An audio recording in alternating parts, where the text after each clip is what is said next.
வைத்தடி போற்றுகின்றேனே.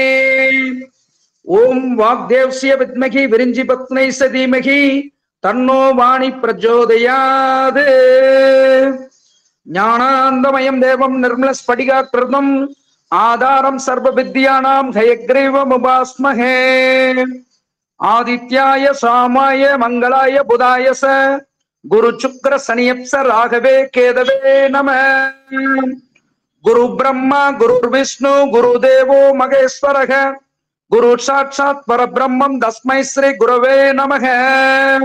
குரவே சர்வலோகானாம் விசசே பவரோகிணாம் நிதையே சர்வ வித்யானாம் ஸ்ரீ தட்சிணாமூர்த்தியே நம. அன்பினாலே எமையாண்டு சொல்லதிகாரம் எமக்களித்து விந்தை பல புரிய வைத்த வித்தகனே சத்குருவே. விண்ணவரும் வியந்து நிற்கும் வித்தையை எமக்களித்து கண் போல காத்து நிற்கும் நற்குருவே போற்றி போற்றி.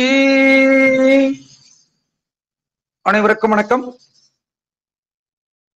ஸ்ரீகிரி ஜோதிட வித்யாலயத்தின் 18வது ஆண்டு முடிந்து 19வது ஆண்டு துவக்க விழாவை முன்னிட்டு அதை கொண்டாடும் விதமாக இந்த டெலிகிராம் வாய்ஸ் ஷாட் நிகழ்ச்சியை ஏற்பாடு செய்த நிறுவனர் ஐயா அவர்களுக்கும் மற்றும் வித்யாசாகர்கள், வித்யாபதிகள், அலுவலக உறுப்பினர்கள் மற்றும் பேரவை மாணவர்கள் அனைவருக்கும் கரூர் மையம் சார்பாக நெஞ்சார்ந்த நன்றிகளும் வாழ்த்துகளும் பாராட்டுகளையும் தெரிவித்துக் கொண்டு இன்றைய தினம் அடியனுக்கு கொடுக்கப்பட்டிருக்கிற திருமண பொருத்தம் அப்படிங்கிற தலைப்புல உரையாற்றலாம்னு இருக்கிறேன். திருமண பொருத்தம் அப்படின்னாலே பெரிய தலைப்பு.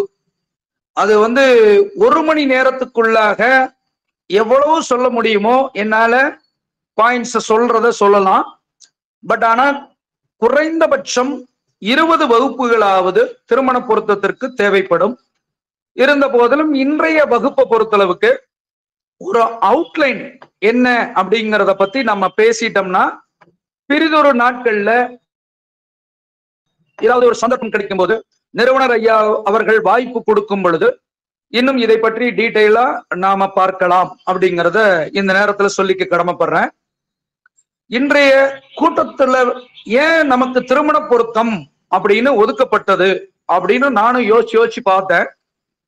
இன்றைய கோச்சார கட்டத்துல காலபுருஷனுக்கு 7ஆம் அதிபதினு சொல்லக்கூடிய சுக்கிரன் நீசமா இருக்கிறார். பிளஸ் 7ஆம் இடத்து அதிபதியே நீச்சமா இருந்து மாந்தியோட சம்பந்தம். இப்ப நம்ம பேசிட்டு இருக்கிற நேர லக்னமும் கூட ரிஷப லக்னம் தான். சோ அப்ப லக்னாதிபதி காலபுருஷனுக்கு 7ஆம் அதிபதி களத்திரக்காரகன் சுக்கிரன் நீசம் பெற்றிருக்கிறார். ஆனாலும் சுபகாரிய கிரகமான குரு உச்ச நிலையில் உள்ளார். அப்ப திருமண வாழ்க்கையில இந்த கலியுகத்துல நிறைய பிரச்சனைகள் இதெல்லாம் நமது ஸ்ரீகிரி ஜோதிட வித்யாலயம் மூலமாக வெளிப்படணும் என்பதற்காகவே இறைவன் இந்த தலைப்பை தேர்ந்தெடுத்து அடியேனிடத்தில் கொடுத்ததாக நான் நினைச்சுக்கிறேன். ஏன்னா இன்னைக்கு சூழல் அந்த மாதிரி இருக்கிறது. திருமண பொருத்தம் அப்படிங்கிற தலைப்புல தசவித பொருத்தம் அப்படின்னு நம்ம சொல்லுவோம். 10 விதமான பொருத்தம். இந்த 10 விதமான பொருத்தம் மட்டும் போதுமாங்கிறத நம்ம தொடர்ந்து பேசும்போது பார்க்கலாம். இதுல ஒரு 10 தலைப்பின் கீழே இன்னைக்கு நாம இந்த 1 மணி நேரத்துக்குள்ள எவ்வளவு முடியுமோ என்னால முடிஞ்ச அளவுக்கு கருத்துக்களை வெளிப்படுத்தலாம்னு இருக்கேன். அதுல முதல்ல மனங்களின் இணைவு, 2வது தலைப்பு 10 பொருத்தம் போதுமா, 3வது தலைப்பு தற்கால திருமண நிலைகள், 4வது தலைப்பு லக்னம் என்னும் அட்சய பாத்திரம், 5வது தலைப்பு 7ஆம் இடம் என்னும் அதிசய பொக்கிஷம், 6வது தலைப்பு பாவகங்களின் பண்புகள், 7வது தலைப்பு கிரகங்களின் லீலைகள், 8வது தலைப்பு திரிகோண ரகசியம், 9வது தலைப்பு தசாபுத்தி என்னும் மேடு பள்ளம், 10வது தலைப்பு கோச்சார வைரம். இப்படிங்கிற விஷயத்தை நம்ம இந்த கூட்டத்துல பேச போறோம்.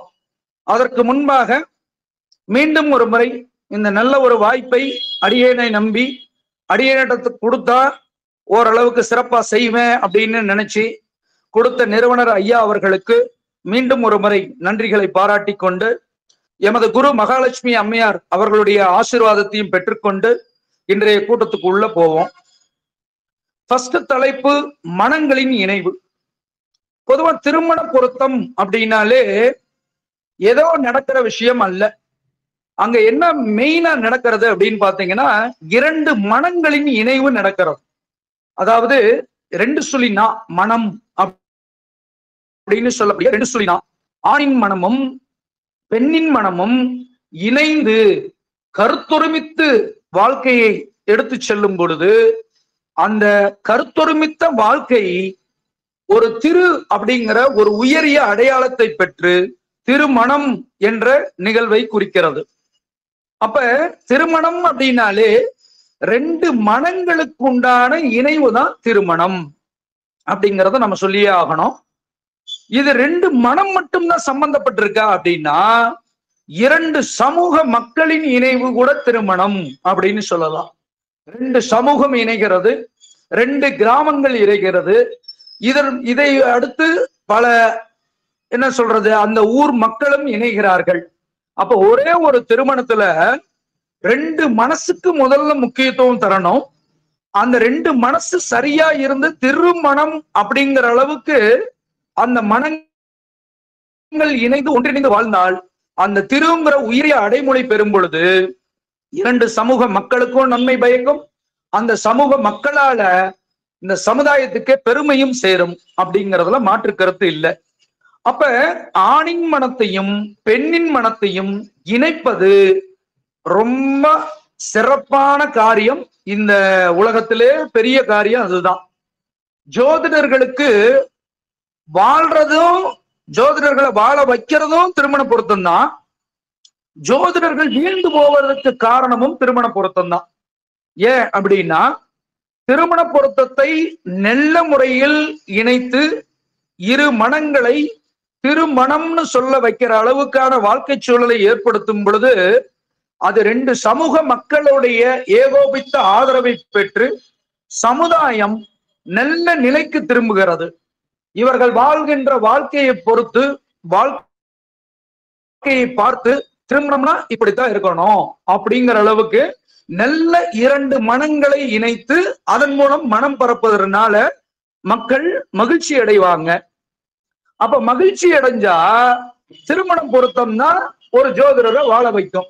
நீங்க அப்பேற்பட்ட ஒரு திருமண பொருத்தத்தை இணைத்து சிறந்த கருத்தொருமித்த தம்பதிகளாக ஒரு 40 வருடம் 50 வருடம் அவங்க கருத்தொருமித்த தம்பதிகளாக அவங்க வாழ்ற காலம் முழுவதும் அந்த ஜோதிடரின் பெயர் அங்கு நிலைத்து நிற்கும்.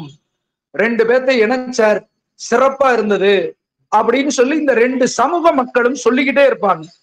அப்ப சமூகத்துல நம்ம பேரும் உயர்ந்துகிட்டு இருக்கோம். அது ஜோதிடரை வாழ வைக்கிறது. அந்த ஒரு திருமண பொருத்தத்துல மட்டுமல்லாம அதை வைத்து பல்வேறு திருமண பொருத்தங்களை பார்க்கக்கூடிய ஜோதிடராகவும் நம்மளை வாழ வைக்கும். அதுதான் திருமண பொருத்தம்ங்கிறது. அப்பேற்பட்ட திருமண பொருத்தத்தை ரொம்ப கவனமா நம்ம இணைக்கணும். அதே போல ஜோதிடம் வீழ்வதும் திருமண பொருத்தத்துலதான். நம்ம செயற்கரிய பல விஷயங்களை செஞ்சு சிறந்த ஆய்வுகளை மேம்படுத்தி அனுபவ கருத்துக்களை வைத்து திருமண பொருத்தத்தை இணைத்தால் மட்டும்தான் ஜோதிடம் திருமணம் வாழும். ஆனால் திருமண பொருத்தத்தை ஏதோ அவசர கோலத்துல நாம பார்த்தோம்னா அப்ப திருமண பொருத்தத்தினாலே ஜோதிடமும் வீழும் அப்படிங்கிறத மறந்து விடக்கூடாது.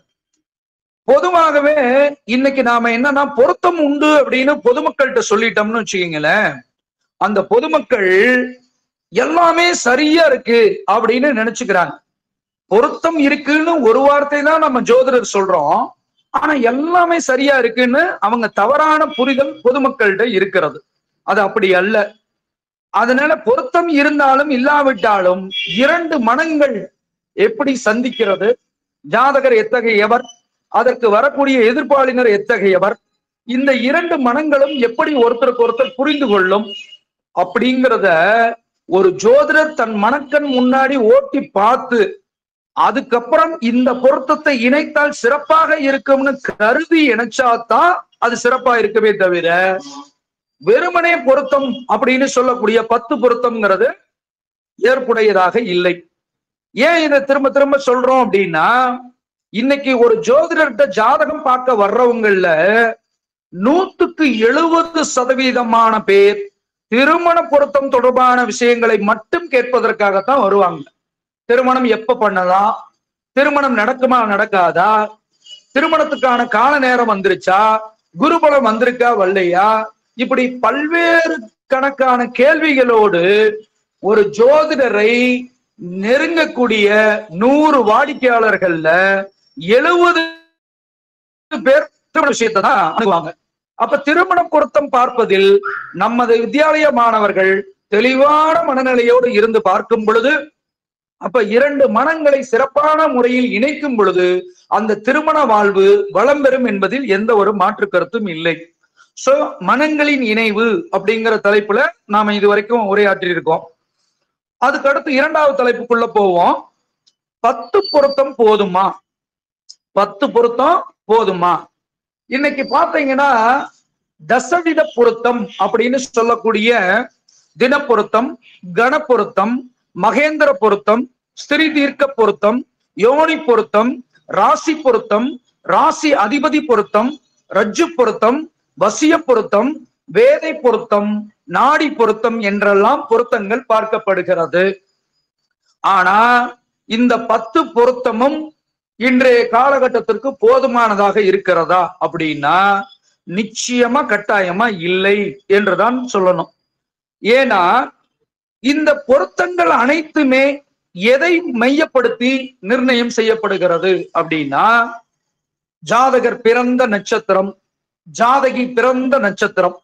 இப்ப நம்ம ஒரு ஜோதிடர்கிட்ட கொண்டு போய் நோட்டை கொடுத்தோன்னே அவர் ஒரு பேப்பர்ல நட்சத்திரத்தை ஆணின் நட்சத்திரம் பெண்ணின் நட்சத்திரம்னு எழுதிட்டு கட கட கட கடன்னு தினம் கணம் மகேந்திரம்னு சொல்லிட்டு வேதை நாடி வரைக்கும் போட்டுட்டு டிக் அடிச்சுட்டு 11க்கு 10 இருக்கு, 11க்கு 8 இருக்கு, செய்யலாம், சிறப்பா இருக்கும் அப்படிங்கிற மாதிரி பொதுவான கருத்துக்கள் இந்த காலகட்டத்துல உலா வந்துகிட்டு இருக்கு. அவற்றை எல்லாம் மாற்றணும். அதை மட்டுமே வைத்துக்கொண்டு 10 பொருத்தம்னு சொல்லி பல பேர் வாழ்க்கையில நிறைய விளையாட்டுகளை விளையாடக்கூடிய ஜோதிடர்கள் பெருமளவு இருக்கிறார்கள். அவர்களை எல்லாம் மாற்றணும். நம்ம ஸ்ரீஹரி ஜோதிட வித்யாலயத்திற்கு மிகப்பெரிய பங்கு இதுல இருக்கு.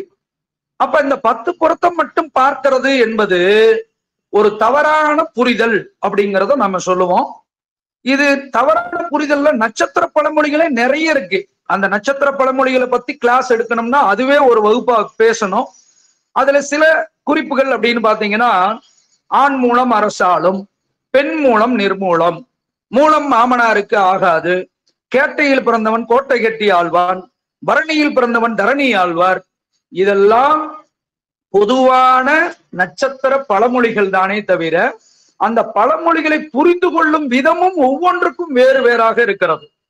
ஆண் மூலம் அரசாளும் என்பது ஆணி மாதத்தில் வருகின்ற மூலம், அதன் பின் வரக்கூடிய மூலம் சிறப்பில்லை. ஆணி மாதத்தில் வரும் மூலம் நட்சத்திரத்தில் உதித்த நபருக்கு சிறப்பான ஒரு அமைப்பு அப்படின்னு சொல்லப்பட்ட சில விஷயங்கள், ஆண் மூலம் ஆண் மூலம் நட்சத்திரத்துல பிறந்தா அரசாள்வான், பெண் மூலம் நட்சத்திரத்துல பிறந்தா நிர்மூலம் அப்படின்னு இது மாதிரி எண்ணற்ற நட்சத்திர பொதுவான பழமொழிகள் தவறுதலாக புரிந்து கொள்ளப்பட்டு இன்றைய காலகட்டத்துல நடைமுறையில இருக்கிறது. சோ இந்த வெறும் நட்சத்திர பொருத்தங்களை மட்டும் பார்த்து செய்யக்கூடிய இந்த 10 பொருத்தம் என்பது நிறைய திருமண வாழ்க்கையை பாதிக்கிறதுன்றதுல மாற்று கருத்தே இல்லை. அடியனுக்கு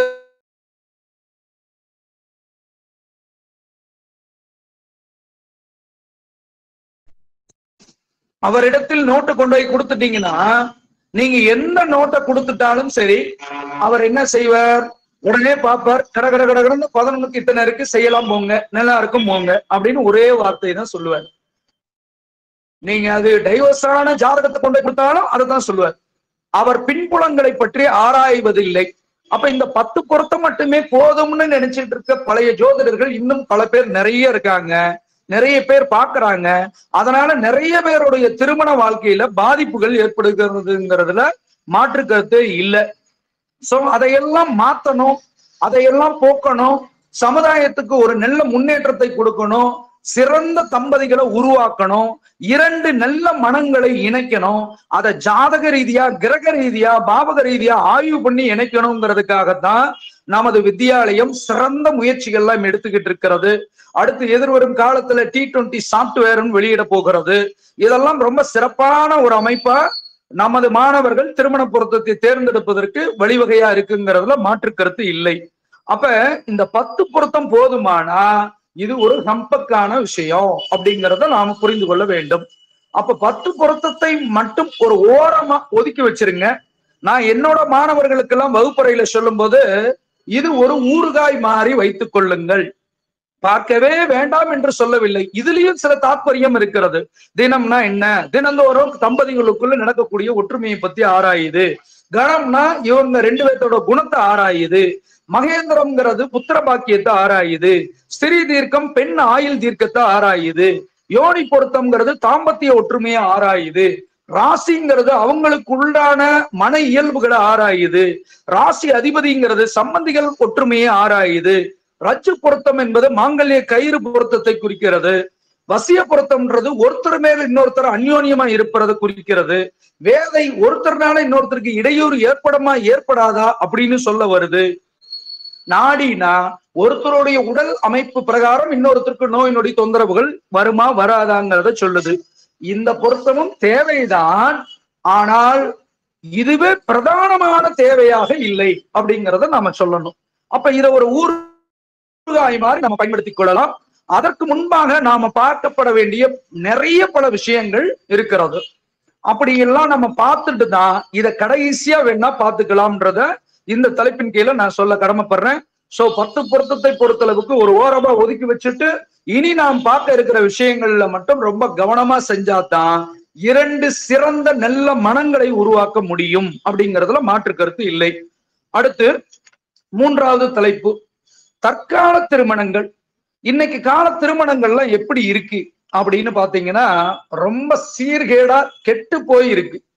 கண்டதும் காதல், பார்த்ததும் காதல், லிவிங் டுகெதர் அப்படிங்கிற கலாச்சாரம்லாம் இன்னைக்கு பயங்கரமா பெருகி இருக்கு. சோ இந்த மாதிரி ஒரு கலாச்சாரம் யாருக்கு யார் அப்படிங்கிறதே இல்லாத அளவுக்கு, ஒருத்தனுக்கு ஒருத்தி அப்படிங்கிற நிலையெல்லாம் இல்லாதது போய் இன்னைக்கு பகுத்தறிவுங்கிற போர்வையில கலாச்சார சீர்கேடு ரொம்ப ரொம்ப ரொம்ப அதிகமா இருக்கிறது. இவற்றை எல்லாம் தடுக்கும் பொறுப்பு கலியுகத்துல சாஸ்திரங்களின் பிடியில் தான் இருக்கிறதுன்னு சொன்னா மாற்று கருத்து இல்லை. அந்த சாஸ்திரத்தை சிறந்த முறையில் போதிக்கும் நிறுவனமாக 18 ஆண்டுகளை தாண்டி தற்போது 19வது ஆண்டில் அடியெடுத்து வைக்கக்கூடிய நமது நிறுவனம் தான் இந்த தற்கால திருமணங்களை எல்லாம் எப்படி நடக்கணுங்கிறத சொல்வதற்கு ஒரு என்ன சொல்றது வழிகோலாக இருக்கிறதுங்கிறதுல மாற்று கருத்து இல்லை. அப்ப இந்த ஒருத்தனுக்கு ஒருத்தின்ற சொல்லே மறந்தே போயிடுச்சு. இன்னைக்கு அந்த அளவுக்கு கலாச்சார சீர்கேடு இருக்கிறது. கல்யாணத்துக்கு முன்பே சேர்ந்து வாழக்கூடிய மனோபாவம் இருக்கிறது. ஃபாரின் கல்ச்சர் எல்லாம் இங்க வந்து பரப்பப்படுகிறது.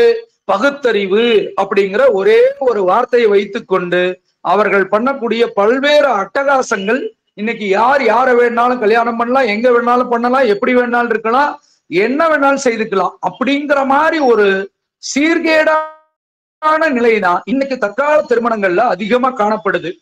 அதுவும் பாத்தீங்கன்னா அந்த கலாச்சாரங்களை ஒன்றுபடுத்தினதுக்கு நம்ம முன்னோர்கள் பட்ட பாடு இருக்கிறது. அதைத்தான் ஒவ்வொன்றும் சம்பவங்களா வச்சிருந்தாங்க. அதாவது சாஸ்திரங்களை வைத்து ஒவ்வொரு நிகழ்வையும் நிகழ்த்தி காட்டினார்கள். ஒவ்வொரு அம்மி மிதித்தல், அருந்ததி பார்த்தல்னு ஒவ்வொரு சடங்கு சம்பிரதாயங்களை வைத்து இதெல்லாம் கடைபிடிக்கணும்னு சொல்லி வச்சிருந்த முறைகளை எல்லாம் இவங்க அப்படியே தட்டி தூக்கி எறிஞ்சிட்டு இதெல்லாம் மூட நம்பிக்கைன்னு சொல்லிட்டு தூக்கி எறிஞ்சிட்டு அதுல உள்ள சொல்லப்படக்கூடிய தாத்பரியம் என்னங்கிறதே தெரியாம இன்னைக்கு காலகட்டத்துக்கு இப்போதைக்கு சுகமா இருந்தா போதும்னு சொல்லிட்டு திருமண வாழ்க்கை நடத்தக்கூடிய ஆணும் பெண்ணையும் கூட நேரடியா மணமேடையில குத்துப்பாட்டுக்கு நடனமாடுற அளவுக்கு கலாச்சாரம் சீர்கட்டு இருக்கிறது. சோ இந்த சீர்கட்டு போன இந்த தற்கால திருமணங்களை எல்லாம் தூக்கி நிறுத்துவதற்கும் சிறந்த தம்பதிகளை தேர்ந்தெடுப்பதற்கும் தான் ஸ்ரீஹரி ஜோதிட வித்யாலயம் முனைப்பு கொண்டுள்ளது. அதன் அடிப்படையில T20 திருமண பொருத்த சாப்ட்வேரையும் எதிர்காலத்துல வெளியிட இருக்கிறது. அட்லீஸ்ட் அதை பார்த்தாவது அதுவா ஆராய்ச்சி பண்ணி பல விஷயங்களை எடுத்துட்டு வந்துருது. இந்த இணைக்கு இந்த இணை சரியா, இந்த மனசுக்கு இந்த மனசு ஒத்து போகுமா அப்படிங்கிற பின்புலத்துல பல்வேறு விஷயங்களை ஆராய்ச்சி பண்ணி எடுத்துட்டு வர்ற அளவுக்கு நமது வித்தியாலயம் சர்வீஸ் பண்ண இருக்கிறதுங்கிறதையும் இந்த நேரத்துல தெரியப்படுத்திக்கிறேன். சோ தற்கால திருமணங்களை நல்ல வித திருமணங்களாக மாற்றி அமைப்பதற்கான முயற்சியை நமது நிறுவனம் மேற்கொண்டு இருக்கிறதுங்கிறத இந்த தருணத்துல நான் தெரிவிக்க விரும்புறேன். அடுத்த தலைப்பு லக்னம் என்னும் அட்சய பாத்திரம். லக்னம் அப்படிங்கிறதுக்கு முன்பாக பொதுவா லக்னம் அப்படிங்கிற ஒரு விஷயம் இல்லாததற்கு முன்பு பாத்தீங்கன்னா அதுக்கு பேரு ராசி. அப்ப 12 ராசிகள் அப்படிங்கிறது ஒரு பொதுவான விஷயத்தை சொல்லும். அப்ப சூரிய ஒளி எங்க விழுகிறதோ அந்த பிறப்பு நேரம் தான் லக்னம்னு சொல்லப்படுது. சூரிய ஒளி விழக்கூடிய அந்த நேரம் அவருக்கு மட்டும்தான், அவருக்கானது. அப்ப அவருக்கான விதி, அவருக்கான கர்மா அப்பதான் தொடங்குது. சோ அப்ப லக்னம்ங்கிற அட்சயம்ன்றது ஒவ்வொருத்தருடைய தனிப்பட்ட வாழ்வின் கர்மாவை எடுத்து சொல்ல வரக்கூடியது அப்படிங்கிறதுல மாற்று கருத்து இல்லை. அது வரைக்கும் ராசின்ற பொதுவான நிலை இருந்தாலும் அந்த சூரிய ஒளி விழும் நேரம், பிறந்த நேரம், அதுதான் லக்னம்னு வந்ததுக்கு அப்புறம் தான் ராசிங்கிற நிலை மாறி பாவகம்ங்கிற நிலையை மாறி நிற்கிறது. அந்த பாவகத்தின் முதல் படிதான் லக்னம். ஏன்னா இந்த லக்னம் தான் ஜாதகரின் தோற்றத்தை சொல்லும், ஜாதகரின் குணத்தை சொல்லும், ஜாதகரின் புகழை சொல்லும், ஜாதகரின் அந்தஸ்தை சொல்லும். 12 பாவகத்தோட மொத்த பலனையும் லக்னம் தான் சொல்லும். லக்னம் மூலம் தான் வெளிப்படும். அப்ப லக்னம் எவ்வளவு முக்கியம். அப்ப 12 ராசிகளா பொதுவா இருந்த விஷயம் சூரிய ஒளி படும் நேரத்தை பொறுத்து லக்னமா மாறி இவருடைய கர்மா என்ன, இவருடைய பிராப்தம் என்ன அப்படிங்கிறது இந்த உலகுக்கு அறிவிக்க வந்ததுதான் லக்னம் என்றும் அட்சய பாத்திரம் அப்படின்னு சொல்லலாம். அதுல பாத்தீங்கன்னா அந்த லக்ன கர்மவினையின் முதல் படின்னு சொன்னேன். லக்ன அதிபதி கிரகம் யார், அவர் அமர்ந்த இடம் அல்லது பாவகம் எது, அவர் சேர்ந்திருக்கிற கிரகம் எது, பார்க்கும் கிரகம் எது, எந்த நட்சத்திரத்தில் அமர்ந்திருக்கிறது, இப்படின்னு பார்க்கும் பொழுது கூட்டி கழிச்சு எல்லாத்தையும் பார்த்தோம்னா ஜாதகருடைய குணத்தை சொல்லும் சூட்சமம் இதுக்குள்ளதான் இருக்கு. அப்ப ஒருத்தர் எந்த லக்னத்தில் பிறக்கிறார், அந்த லக்ன அதிபதி யாரு, அவருடைய குண இயல்பு எப்படி, பொதுவான குண இயல்பு, அந்த லக்னாதிபதியோட சேர்ந்திருக்க கிரகத்தை பொறுத்து அவருடைய குண இயல்பு எப்படி, அந்த லக்ன அதிபதி அமர்ந்திருக்கிற பாவகம் சொல்லக்கூடிய விஷயம் என்ன, அதை பார்க்கும் கிரகம் லக்னத்தையும் லக்னாதிபதியும் பார்க்கும் கிரகம் எப்படி, எந்த நட்சத்திரத்தில் லக்னாதிபதி அமர்ந்திருக்கிறார், இது எல்லாத்தையும் கூட்டி கழிச்சு பார்த்தோம்னா அதுதான் நமக்கு அவரை பற்றி சொல்லும். நாம இதுக்கு முன்னாடி சொன்னோம் 2 மனங்களுடைய இணைவு தான் திருமணம். அப்ப ஆண் ஜாதகருடைய மனம் எப்படி என்பதை அவருடைய லக்ன பாவகம் சொல்லும்.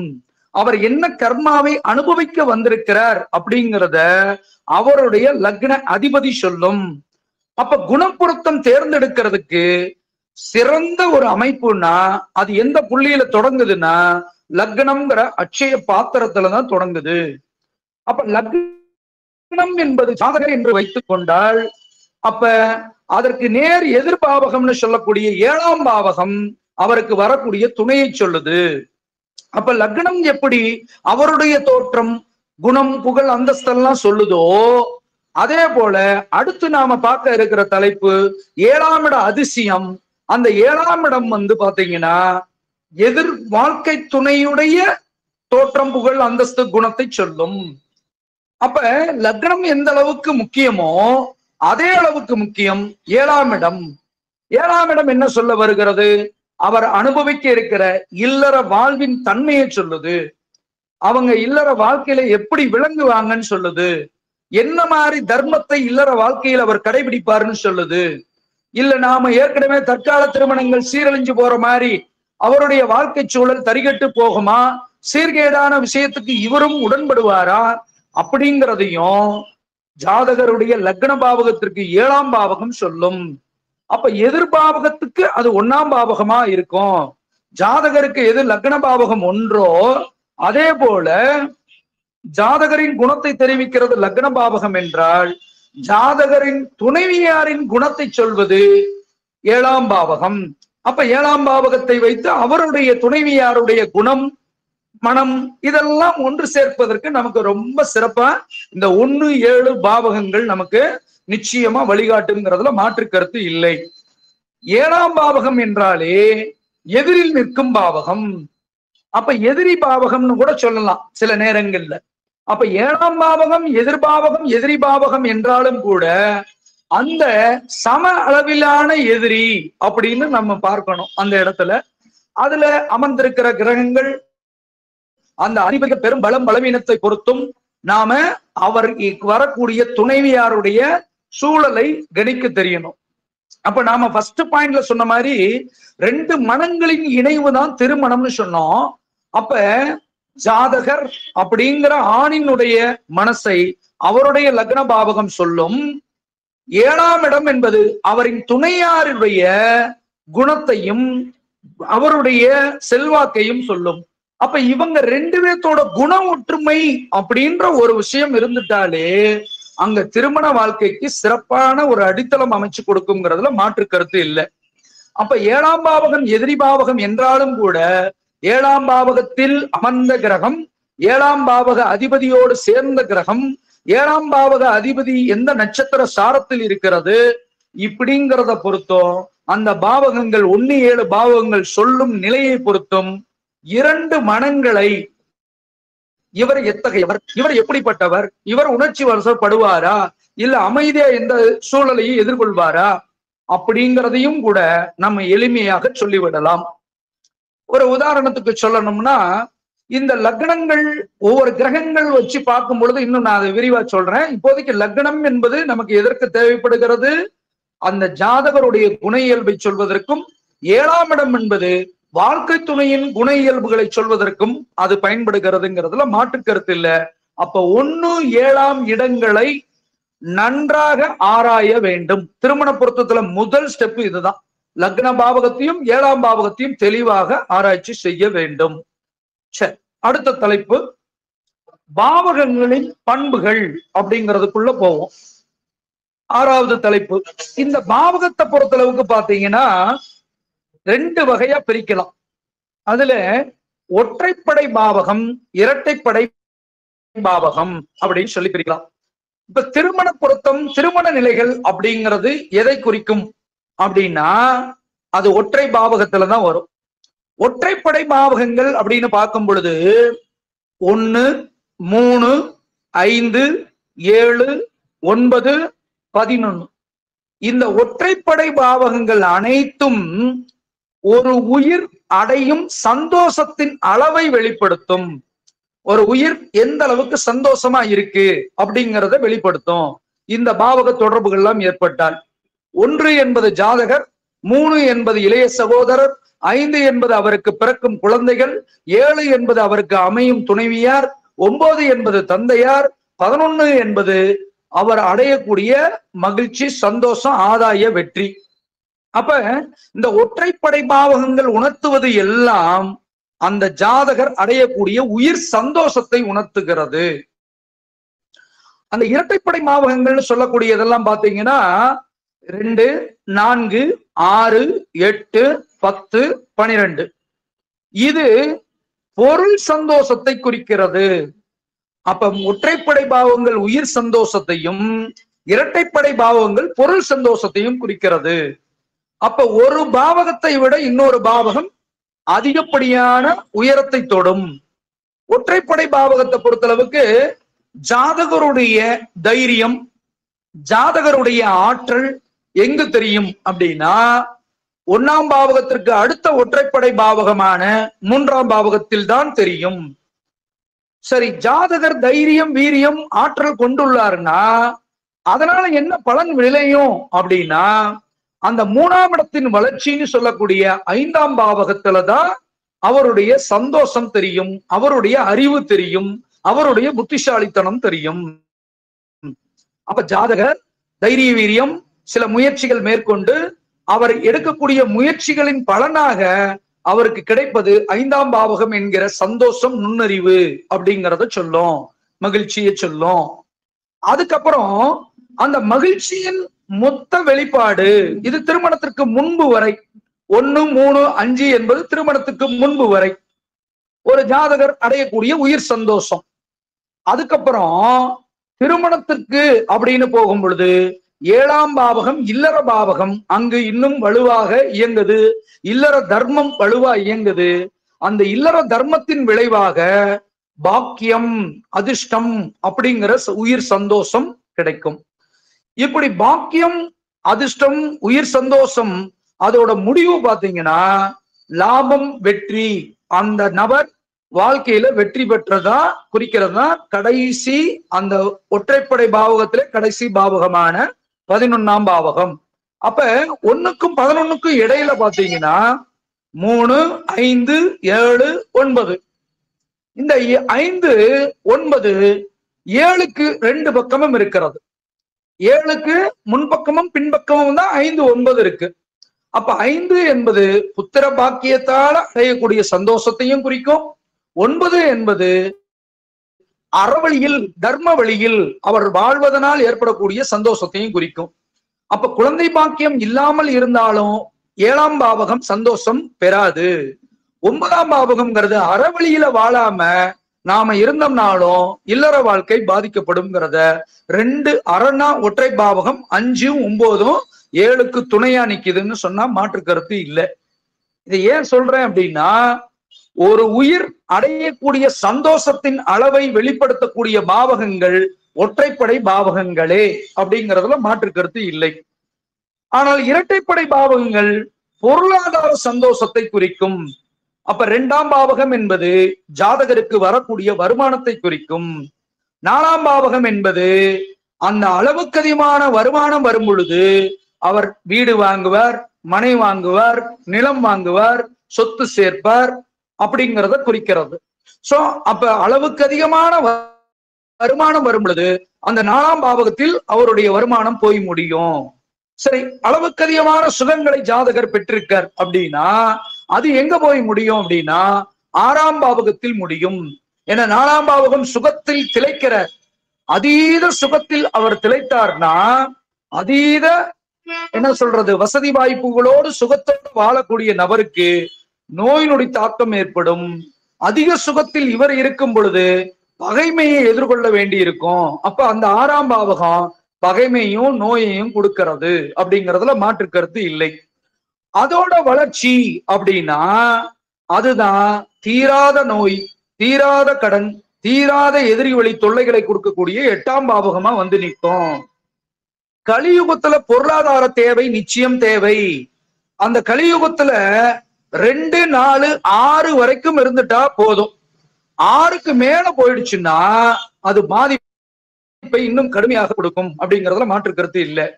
அப்ப பொருளாதார சந்தோஷம் ஒரு குறிப்பிட்ட அளவுல 2ஆம் பாவகத்திலிருந்து 4ஆம் பாவகம் வீடு மனை வாகனம் வர்ற வரைக்கும் அந்த சுகத்தை அனுபவிச்சு ஓரளவு சுகத்தோட ஓரளவுக்கு அந்த எதிரியை கட்டுக்குள்ள வச்சுக்கிட்டு நோய் நொடி வராம ஓரளவுக்கு உயிர் சந்தோஷம் அடையக்கூடிய வழியை ஒரு நபர் தேடிக்கொண்டார் என்றால் மேற்கொண்டு பிரச்சனை இல்லை. இல்லைன்னா நோய் அதிகமாகி அதை கவனிக்காம விட்டாலோ, கடன் அதிகமாகி கவனிக்காம விட்டாலோ, எதிரி வழி தொல்லைகள் பகை அதிகமாகி கவனிக்காம விட்டாலோ அது கடும் பகையாக போய் வம்பு வழக்காகி ஜாதகரின் ஆயுளுக்கே உழை வைக்கக்கூடிய நிலையை உண்டாக்கும். அதே போல பாத்தீங்கன்னா அந்த 8ல இருந்து 10 வளர்ச்சி பெறுதுன்னா அந்த 10ங்கிறது கர்மா, அதாவது ஆயுள் கர்மா. ஆயுள் கர்மா சார்ந்த முடிவுகளுக்கு கூட அந்த அதீத பொருளாதாரம் அவரை இழுத்துட்டு போகும் அப்படிங்கறத அந்த இடத்துல நம்ம 10ஆ புரிஞ்சுக்கணும். இந்த இடத்துல தொழில்நிலையா புரிஞ்சுக்கிட்டாலும் 10ஆம் இடம்ன்றது ஒரு கர்மஸ்தானம். 8க்கும் 12க்கும் இடையில தான் 10 வர. அப்ப 8ங்கிறது ஆயுளை கொடுக்கிற இடம், 12 என்பது ஆயுளை விரயம் செய்யக்கூடிய இடம். அப்ப அது 2க்கும் இடையில 10 இருக்கிறதுனால இது ஆயுள் தொடர்பான கர்மா. அப்ப 8, 10, 12 எல்லாம் எங்கெல்லாம் சம்பந்தப்படுதோ அங்க அதீத பிரச்சனைகளை ஜாதகர் சந்திக்க நேரிடும். 6 என்பது பிரச்சனையை சந்திக்கிறதுக்கு மூல காரணம் அதை வளரவிட்டால் 8ஆகி 10ஆகி 12ஆகி ஒன்றுமில்லாத நிலையை எய்துவதற்கு, அதாவது நாம் சொன்ன மகிழ்ச்சி சந்தோஷத்துக்கு நேர்மாறான நிலையை சொல்வதற்கு இது பயன்படும்னு சொல்லணும். அப்ப பாவகத்தோட பண்பு, ஒற்றைப்படை பாவகங்கள்லாம் தொடர்பு இருந்தா அது உயிர் சந்தோஷத்தை கொடுக்கும். ஒரு உதாரணத்துக்கு சொல்லணும்னா இந்த பாவகத்தை வச்சே சொல்லும் பொழுது, 7ஆம் பாவகம் ஒருத்தருக்கு திருமணத்தை சொல்கிறது, 7ஆம் அதிபதி திருமணத்தை சொல்கிறது, அதாவது வரக்கூடிய துணையை சொல்கிறதுன்னா, அந்த 7ஆம் அதிபதி 1ஆம் அதிபதியோடோ 3ஆம் அதிபதியோடோ 5ஆம் அதிபதியோடோ 9ஆம் அதிபதியோடோ 11ஆம் அதிபதியோடோ சேரும் பொழுது ஜாதகர் அந்த 7இன் வழியில உயிர் சந்தோஷத்தை பெறுவது நிச்சயம் அப்படின்னு புரிஞ்சுக்கிட்டா போதும். எளிமையா சொல்லணும்னா இன்னும் நிறைய விஷயங்களை நம்ம சொல்லலாம், பட் நான் இந்த 1 மணி நேரத்துக்குள்ள சிம்பிளா சொல்ல புரிய வைக்கிறேன். 7ஆம் அதிபதி மற்ற ஒற்றை பாவகங்களோடு தொடர்பு கொள்ளும் பொழுது அந்த ஜாதகர் அந்த திருமண வழி சார்ந்த விஷயத்தினால உயிர் சந்தோஷத்தை பெறுவது நிச்சயம். அதுக்கு மாறாக இரட்டைப்படை பாவகங்கள்னு சொல்லக்கூடிய 2, 4, 6, 8, 10, 12 சம்பந்தப்படும் பொழுது பொருளாதார நோக்கம்தான் அங்க மேலோங்கி நிற்குமே ஒழிய இல்லற வாழ்வு, ஒருத்தரை ஒருத்தர் அனுசரித்து செல்தல், ஒருத்தரை ஒருத்தர் புரிந்து கொள்தல், ஒருத்தருக்கு இன்னொருத்தர் மதிப்பளித்தல், இவர் அவரை தூக்கி விடுதல், அவர் இவரை தூக்கி விடுதல் அப்படிங்கிற பண்பு இல்லாம போய் பணம் தான் பிரதானமாகி, நீ பெரிய பணத்தை கொண்டு வா, நான் பணத்தை கொண்டாறேன், பணம் இருந்தா தான் அந்தஸ்து அப்படிங்கிற ஒரு நிலைக்கு போய் அது குடும்பம் சீர்கெடுவதற்கு இந்த இரட்டைப்படை பாவகங்களுடைய தொடர்பு இருக்கும். 7ஆம் பாவக அதிபதி 2ஓடோ 4ஓடோ தொடர்பு கொள்ள வரைக்கும் பெரிய பிரச்சனை இல்லை. 7ஆம் பாவக அதிபதி 6, 8, 10, 12களில் தொடர்பு கொள்ளும் பொழுதுதான் அவருக்கு பிரச்சனையே அதிகமா ஆரம்பிக்குது. ஏன்னா 2, 4ங்கிறது நியாயமா ஒரு நபர் சம்பாதிக்க வேண்டிய பணம், நியாயமா அவர் அனுபவிக்க வேண்டிய சுகம் 4. ஆனால் அதற்கு மேல போயிடுச்சுன்னா தான் பாதிப்பே அதிகமா தரும். அப்ப 7ஆம் பாவகத்துல இது நீங்க பாவகத்துல அமர்ந்த கிரகத்துக்கும் எடுத்துக்கலாம், பாவக அதிபதியோட சேர்ந்த கிரகத்துக்கும் எடுத்துக்கலாம். அப்படி நீங்க பாத்தீங்கன்னா ஒற்றைப்படை பாவகங்களோடு 7ஆம் அதிபதி தொடர்பு கொள்ளும் போது உயிர் சந்தோஷத்தை ஜாதகர் பெறுவது நிச்சயம்.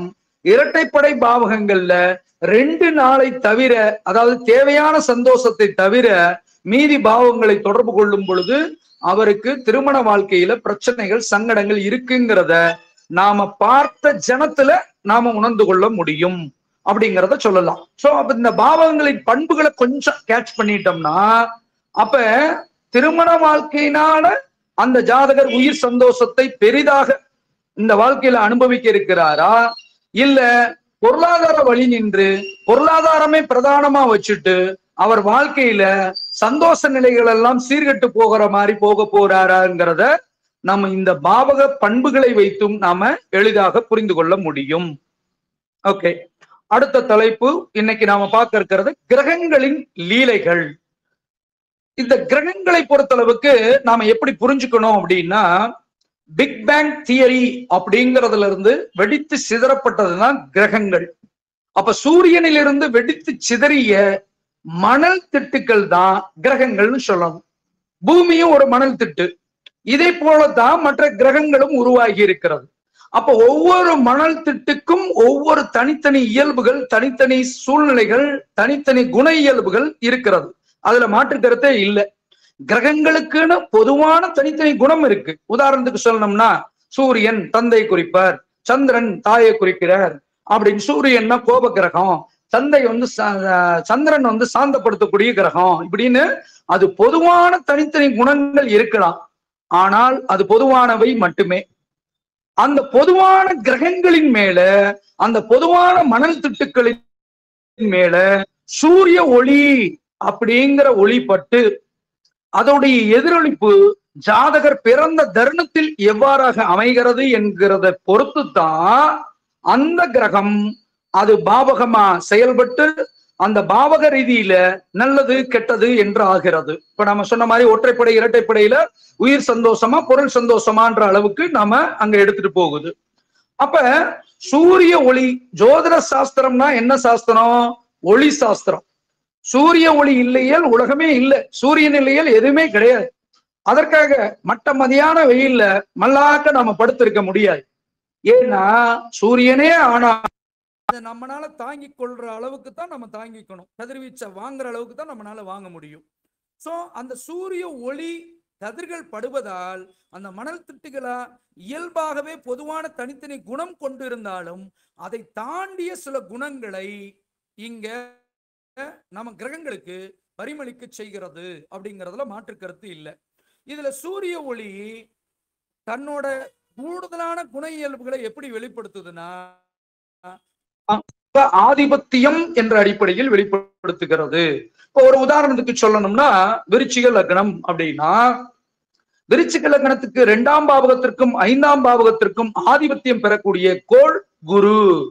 அப்ப அந்த லக்னம்ன்ற சூரிய ஒளி விருச்சிகத்துல போய் நின்னதுனாலதான் 2ஆம் பாவகமா இருக்கக்கூடிய தனுசு அப்படிங்கிறதும் 5ஆம் பாவகமா இருக்கக்கூடிய மீனம் அப்படிங்கிறதும் அங்க வெளிப்படுது. அப்ப அந்த அந்த இயல்புகளை சேர்த்து அதைத்தான் பாவக ஆதிபத்தியம் அப்படின்னு சொல்றோம். அப்ப அந்த பாவக ஆதிபத்தியத்துக்கான சில செயல்பாடுகள்னு சில இருக்கு. அதையும் அந்த எந்த கிரகமோ அந்த கிரகம் அந்த ராசியின் அதிபதியா இருக்கக்கூடிய குரு கிரகம் ஏற்படுத்துகிறது. இவருக்கு குடும்ப சூழல்களையோ அல்லது குழந்தை சம்பந்தப்பட்ட விஷயத்தையோ இவருடைய மகிழ்ச்சி சந்தோஷம் நுண்ணறிவின் திறமையையோ அந்த 2, 5ஆம் பாவகம் தான் வெளிப்படுத்துவதற்கு காரணமா இருக்குன்றதுல மாற்று கருத்து இல்லை. சோ அப்ப கிரகங்களை பொறுத்தளவுக்கு பொதுப்படையா பார்க்கும்போது ஒத்த கிரகங்கள் ஒவ்வொரு தன்மையை பெற்றிருந்தாலும் தனித்தனி கதிர்வீச்சுகளை தனக்குள்ளே சில ஈர்ப்பு விசைகளை உள்ளடக்கி இருந்தாலும் அதன் மேல் சூரிய ஒளி அதாவது ஒளி சாஸ்திரம் ஆகிய ஜோட சாஸ்திரம் ஒளி படும் பொழுது அந்த ஒளி வேறு கிரகத்தில் பட்டு இன்னொரு கிரகத்தில் ஒளிக்கும் போது கூட அந்த கிரகத்தின் தன்மையை எடுத்துக்கொண்டு இன்னொரு கிரகம் தன்னுடைய தன்மையை சிறிது மாற்றிக்கொள்கிறது. அந்த இயல்புகளுக்கு தான் பாவக ஆதிபத்தியம்ங்கிறதும் நமக்கு இந்த இடத்துல தேவைப்படுறதா இருக்குங்கிறத நான் சொல்லிக்க கடமைப்படுறேன். இந்த கிரகங்களை பொறுத்தளவுக்கு மேஜரா பாவகங்களை 2 பிரிவா பிரிச்ச மாதிரி கிரகங்களை 2 பிரிவா நாம பிரிக்கலாம். அந்த 2 பிரிவு அப்படின்னு பார்க்கும் பொழுது ஏ வகை அதாவது ஏ டீம் சூரியன் அல்லது சந்திரன் செவ்வாய் குரு இவங்க நிச்சயமா ஏ அணி தான். பி அணின்னு பார்க்கும் பொழுது புதன் சுக்கிரன் சனி. அப்ப ஏ அணி கிரகங்கள் எல்லாமே ஒரு உயிர் அடையக்கூடிய சந்தோஷத்தின் வேல்யூவை மதிக்க தெரிந்த நபர்கள். என்னோட அனுபவத்துலதான் நான் சொல்றேன். இப்ப நான் சொல்ற எல்லா கருத்துக்களும் அடியனுடைய இந்த 18 ஆண்டுகால அனுபவத்திலையும் அடியன் வெளிப்படுத்துற கருத்து. அப்ப ஏணி கிரகங்களா ஒரு லக்னத்துல ஒருத்தர் பிறந்திருக்கார். இப்ப சிம்ம லக்னத்துல ஒருத்தர் பிறந்திருக்கார், விருச்சிக லக்னத்துல ஒருத்தர் பிறந்திருக்கார், மீன லக்னத்துல ஒருத்தர் பிறந்திருக்கார் அப்படின்னா அவங்க அனைவரும் ஒரு உயிர் அடையக்கூடிய சந்தோஷத்தின் வேல்யூவை அறிந்தவர்கள். ஏணி அப்படின்ற பட்சத்துல அந்த தர்ம சிந்தனையும் இருக்கும், அதே சமயத்துல சூரியனுக்கும் செவ்வாய்க்கும் கண்டிப்பு தன்மையும் இருக்கும். சூரியன் செவ்வாய் என்பது சூரியன் தகிப்பவர், சூரியன் இல்லைன்னா உலகம் இல்லை. இருந்தாலும் சூரியன் கண்டிப்பு இல்லைன்னா எதுவுமே ஒரு செயல்பாட்டோட இயங்காது. அப்ப ஒரு கண்டிப்புடன் கூடிய விஷயத்தை வெளிப்படுத்துறவர் சூரியன். அதை கொஞ்சம் அடக்குமுறைகளோடு சில கெட்ட கிரகங்களுடைய ஆதிக்கம் அதிகமா இருக்கும் போது அது போர்ப்படை தளபதியாக இருந்து அடக்கக்கூடியவர் செவ்வாய்ன்ற கிரகம். அப்ப ஒரு நல்ல விஷயத்த குருங்கிற தர்மத்தை ஸ்தாபனம் செய்யணும்னா இந்த சூரிய சந்திரன் நேர்மையான வழியில செய்யக்கூடிய அந்த கண்டிப்புங்கிறது நிச்சயம் தேவை. அப்ப அணி கிரகங்கள் அனைத்துமே பொதுவாகவே ஒரு உயிர் சந்தோஷத்தின் வேல்யூவை தெரிந்தவர்கள், ஆன்மீக நாட்டத்தை உடையவர்கள். பொதுவா பாத்தீங்கன்னா இந்த சூரியன் செவ்வாய் குருவோட வீடு சந்திரனுடைய வீடெல்லாம் லக்னமா பெற்றவர்கள்லாம் அவர்களுக்கு எல்லாமே இது பொதுவாகவே பொருந்தி போகும். அப்ப அவர்களுக்கெல்லாம் ஒரு உயிரோடைய வேல்யூ தெரியும், உயிர் சந்தோஷம் தெரியும், தர்ம சிந்தனைகள் இருக்கும், உலகம் நல்லா வாழணும்ன்ற எண்ணம் இருக்கும். தான் நல்லா இருந்தா மட்டும் பத்தாது, பிறருக்காகவும் வாழணும்ன்றதையும் சொல்லும். சூரியன் லக்னமும் செவ்வாய் லக்னமும் அதுல கண்டிப்போடு செயல்படும். குரு எல்லாத்தையும் அரவணைச்சு செல்லும். சந்திரன் அவர் வளர்வரை நிலையில் இருக்கும் பொழுது எல்லாத்துக்கும் தாயாகவும், தேய்வரை நிலையில இருக்கும் பொழுது அது சில பாதகங்களையும் தருவதற்கு வாய்ப்புகள் உண்டுங்கிறத பொதுப்படையா புரிஞ்சு கொண்டால் போதும். பி அணி லக்னங்கள் அப்படின்னு பார்க்கும்போது புதன், சுக்கிரன், சனி. இங்க பொருளாதார நோக்கம் மேலோங்கும். எப்படி பாவகத்தை உயிர் சந்தோஷம் பொருளாதார சந்தோஷம்னு பிரிச்சோமோ அதே போல புதனுடைய மிதுன லக்னம், கன்னி லக்னம், சுக்கிரனுடைய ரிஷப லக்னம், துலா லக்னம், சனியுடைய மகர கும்ப லக்னங்கள் இதெல்லாம் பாத்தீங்கன்னா பொதுத்தன்மை தான் இப்ப நம்ம சொல்லிட்டு இருக்கோம். அதுக்காக இது எல்லாமே உயிர் சந்தோஷம் மட்டுமே இருக்கா, பொருள் சந்தோஷம் மட்டுமே இருக்கான்னு பிரிச்சு பார்க்க வேண்டாம். இதுல பெரும்பான்மை 170% அப்படிங்கிறத புரிந்து கொள்ள வேண்டும். அப்ப இவர்கள் எல்லாருக்கும் அவங்களுக்குள்ள இலையோடு இருக்கக்கூடிய விஷயம் என்னவா இலையோடு இருக்குன்னா பணம், பொருளாதாரம் கொஞ்சம் பிரதானமா அங்க இலையோடு இருக்கு. இந்த ஏழனி லக்னங்களுக்கு சில நேரங்கள்ல பணம் அடுத்துதான், மற்ற விஷயங்கள் தான் நேர்மை, நீதி, நியாயம் அப்படிங்கிறதையும் கொஞ்சம் முன்னிறுத்துறாங்க அப்படிங்கிறதையும் நாம புரிஞ்சுக்கணும். அதுக்காக லக்னாதிபதியா இருக்க சூரியன் போய் புதன் வீட்லயோ சுக்கிரன் வீட்லயோ சனி வீட்லயோ உட்கார்ந்தா அவர்களுக்கும் இந்த பொருளாதார தனித்துவத்தையும் அவங்க எடுத்துப்பாங்கிறத நம்ம புரிஞ்சுக்கணும். அது டீட்டெயிலா பார்க்கும் போது நம்ம புரிஞ்சுக்கலாம். பட் தனிப்பட்ட முறையில ஒரு ஜாதகருடைய பொது பலனா நாம சொல்லும் பொழுது அப்ப பிஏனி பொருளாதார சந்தோஷத்தை மட்டும் முன்னெடுக்குது. அப்ப இந்த கிரக அடிப்படையிலையும் நாம பார்த்தோம்னா ஒரு நபர் எத்தகையவர்னு சொல்றத லக்னம் சொல்லுதுன்னு இப்பதான் கொஞ்ச நேரத்துக்கு முன்னாடி நம்ம சொன்னோம். அவருடைய குணம், புகழ், அந்தஸ்து. 7ஆம் பாவகம் மனைவியுடைய குணம், புகழ், அந்தஸ்து. அப்ப அந்த கிரகங்கள் யாரா இருக்காங்க அப்படின்னு பார்க்கும் பொழுது நிச்சயமா கட்டாயமா எதிரா இருக்கும் பொழுது எதிர்த்தன்மையும் இருக்கும். அது யாருக்கு உயிர்த்தன்மை அதிகம், யாருக்கு பொருள் தன்மை அதிகம் அப்படிங்கிறதையும் நாம பார்த்து நடக்கக்கூடிய அடுத்தடுத்து வரக்கூடிய ஆய்வுகள் முடிவுல திசாபுத்திகளை பொறுத்தும் கிரக இணைவுகளை பொறுத்தும் நிறைய நம்ம பார்த்தோம்னா நிச்சயமா நல்ல ஒரு தம்பதிகளை தேர்ந்தெடுப்பதற்கு வாய்ப்புகள் உண்டு. அப்ப பொதுவா நீங்க புரிந்து கொள்ள வேண்டியது ஏ அணி லக்னங்கள் நமக்கு நேர்மையையும் கடைபிடிக்கும், தர்மத்தையும் கடைபிடிக்கும். சூரிய லக்னம், செவ்வாய் லக்னம் கண்டிப்புடன் கூடிய நேர்மையை கடைபிடிக்கும். குரு கட்டுப்பாடற்ற அன்பை மட்டுமே பரிசாக வழங்கும், எல்லோரையும் வாழ வைக்கும். உலகத்துல பல பேர் வாழ்றாங்கன்னா காலபுருஷனுக்கு 9ஆம் இடமும் காலபுருஷனுக்கு 12ஆம் இடமா இருக்கக்கூடிய லக்னங்கள் அவங்கதான் வாழ வைக்கிறது. அப்போ 9ஆம் இடம்ங்கிறது மற்றவர்களை அதிர்ஷ்டமடைய செய்வதற்கும் இவங்களுக்கு பங்கு இருக்கு. அதே போல மற்றவர்களுடைய ஆன்மாவை கடைத்தேற செய்வதற்கும் 12ஆம் இடமான மீன லக்னத்துக்கும் பொறுப்பு இருக்கு அப்படிங்கிறதுல மாற்று கருத்து இல்லை. சோ அந்த அடிப்படையில பார்க்கும் பொழுது இந்த உண்மை கிரகங்கள்ன்றது 7 கிரகம் தான். இந்த 7 உண்மை கிரகங்கள்ல 4 கிரகங்கள் நமக்கு ஏ அணியிலையும் 3 கிரகங்கள் பி அணியிலையும் இருக்கிறது. கலியுகத்தை பொறுத்தளவுக்கு ஏ அணி பிரதானமா அங்க இருக்குமா, பி அணி பிரதானமா இருக்கும்னா இதுல பி அணி தான் பிரதானமாக தென்படும். இந்த கலியுக காலத்துல பாவகத்திலையும் பாத்தீங்கன்னா உயிர் சந்தோஷத்தை ஒருத்தர் மதிக்கிறாருன்னா அவருக்கு வேல்யூவே இந்த காலகட்டத்துல கிடையாது. பொருள் சந்தோஷத்துல எவ்வளவு பெருசா இருக்கார், எவ்வளவு சம்பாதிக்கிறார், எவ்வளவு மாதம் அவர் வருமானத்தை சேமிக்கிறார் அப்படிங்கிறத பொறுத்து பொருள் அதிகமா இருந்தா தான் அவங்களுக்கு மதிப்பு இருக்கிறது. ஆனால் உண்மையான மதிப்பு நாம கொடுக்க வேண்டியது மாத்தி கொடுத்துக்கிட்டு இருக்கோம். யார் உயிர் சந்தோஷத்தை மட்டும் நினைக்கிறார்கள், பொய்மையான பாராட்டுகளை மட்டும் நம்பாமல் உண்மையான உயிர் சந்தோஷத்தை மட்டும் நம்புகிறவர்கள் தான் நம்ம பார்க்கணுமே ஒழிய பொருளாதார நோக்கத்தை முன்னெடுத்து ஒரு விஷயத்த செஞ்சோம்னா அது பாதகமான ரூட்டுக்கும் போகுது, அது கர்மாவாகவும் வேலை செய்துங்கிறத அடியேன் சில புரிஞ்சிருக்கேன். இது இல்லாம வேற கிரகங்கள் என்ன இருக்கு அப்படின்னா ராகு கேதுங்கிறது நிழல் கிரகம், சாயா கிரகம். அது பொதுவாக இருட்டு, ஜோதிடத்துக்கு நேர் எதிரான கிரகங்கள் அது. ஏன்னா ஜோதிடம்னா வெளிச்சம், ஆனா வெளிச்சத்துக்கு நேர் எதிரான பண்பை கொண்டிருக்கிறது ராகு கேது. இதுல பி அணி கிரகத்துல இருக்கக்கூடிய சனி கிரகம் சூரிய குடும்பத்திலே கடைசி நிலையில இருக்கிறதுனால அதையும் இந்த சி அணியோட நம்ம தனி அணியா பொருத்தி வச்சு பார்க்கறது நல்லது. பி அணிக்கும் அவர் தேவை, ஏன்னா தொழில்ன்ற ஒரு விஷயத்துக்காக. ஆனா சி அணிக்கு கெடுதல் தரக்கூடிய முக்கியமான அணி. ஏன்னா பொருளாதார நோக்கம் நிச்சயம் இருக்கணும் கலியுகத்துக்கு தகுந்தார் போல, ஆனா அளவுக்கு மீறி இருக்கக்கூடாது. அதைத்தான் நான் சொல்ல வர்ற விஷயம்.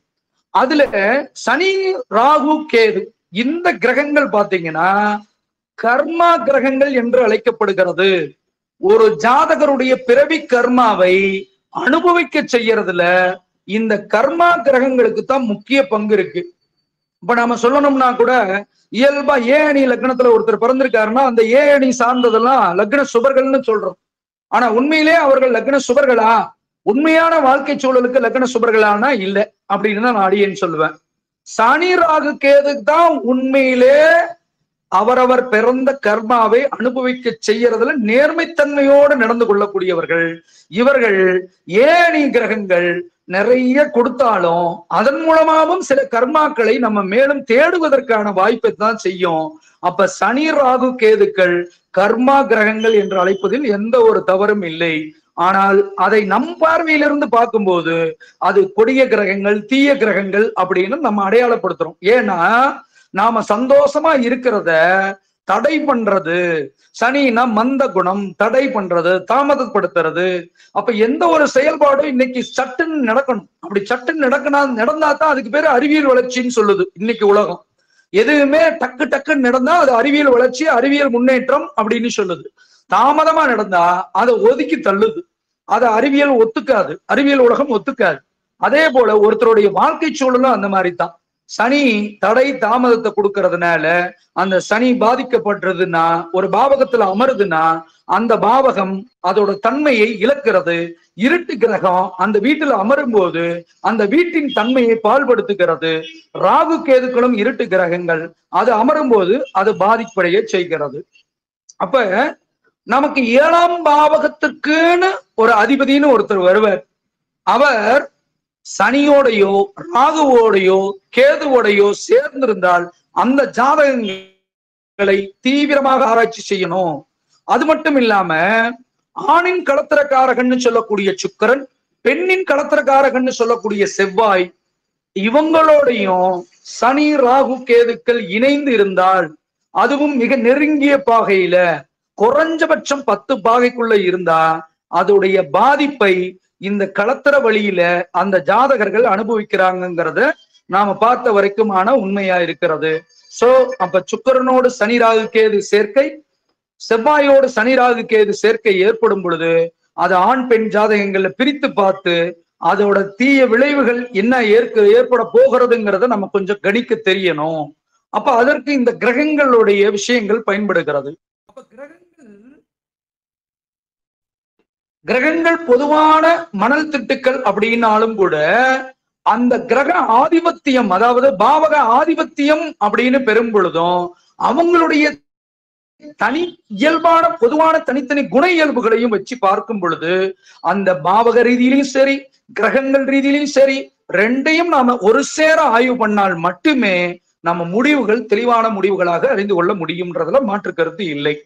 சரி, இந்த கிரகங்கள்ல நம்ம மெயினா கவனிக்கிறது அதிபதி கிரகம் ஒண்ணு. அதாவது 7ஆம் பாவகம், திருமண பாவகம்னா 7ஆம் பாவகம்னா அப்ப 7ஆம் அதிபதி யார்? 7ஆம் அதிபதி அமர்ந்த கிரகம், 7ஆம் அதிபதியோடு அமர்ந்திருக்கிற கிரகம், அதை ஆராய்ச்சி பண்ணணும். 7ஆம் அதிபதியை பார்க்கிற கிரகத்தை ஆராய்ச்சி பண்ணணும். 7ஆம் அதிபதியோடு இணைந்த கிரகத்தையும் ஆராய்ச்சி பண்ணணும்.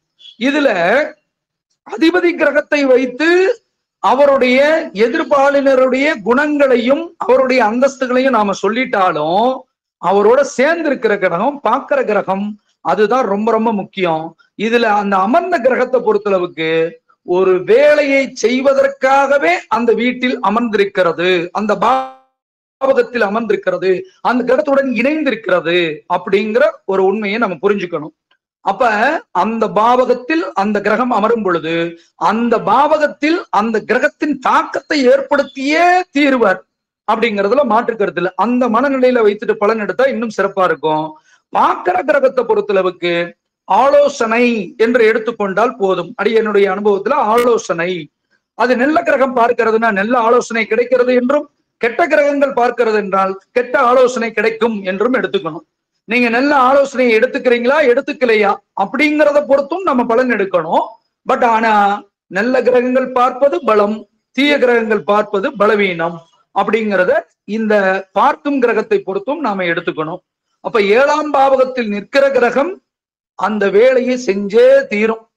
அப்படி பார்க்கும் பொழுது அப்ப 7ல சனி கிரகமோ ராகுவோ கேதுவோ ஒருத்தருக்கு இருக்குன்னா நம்ம சாதாரணமா பார்க்கிற ஜாதகத்தை விட அந்த இடத்த கொஞ்சம் உன்னிப்பா கவனிக்கணும்.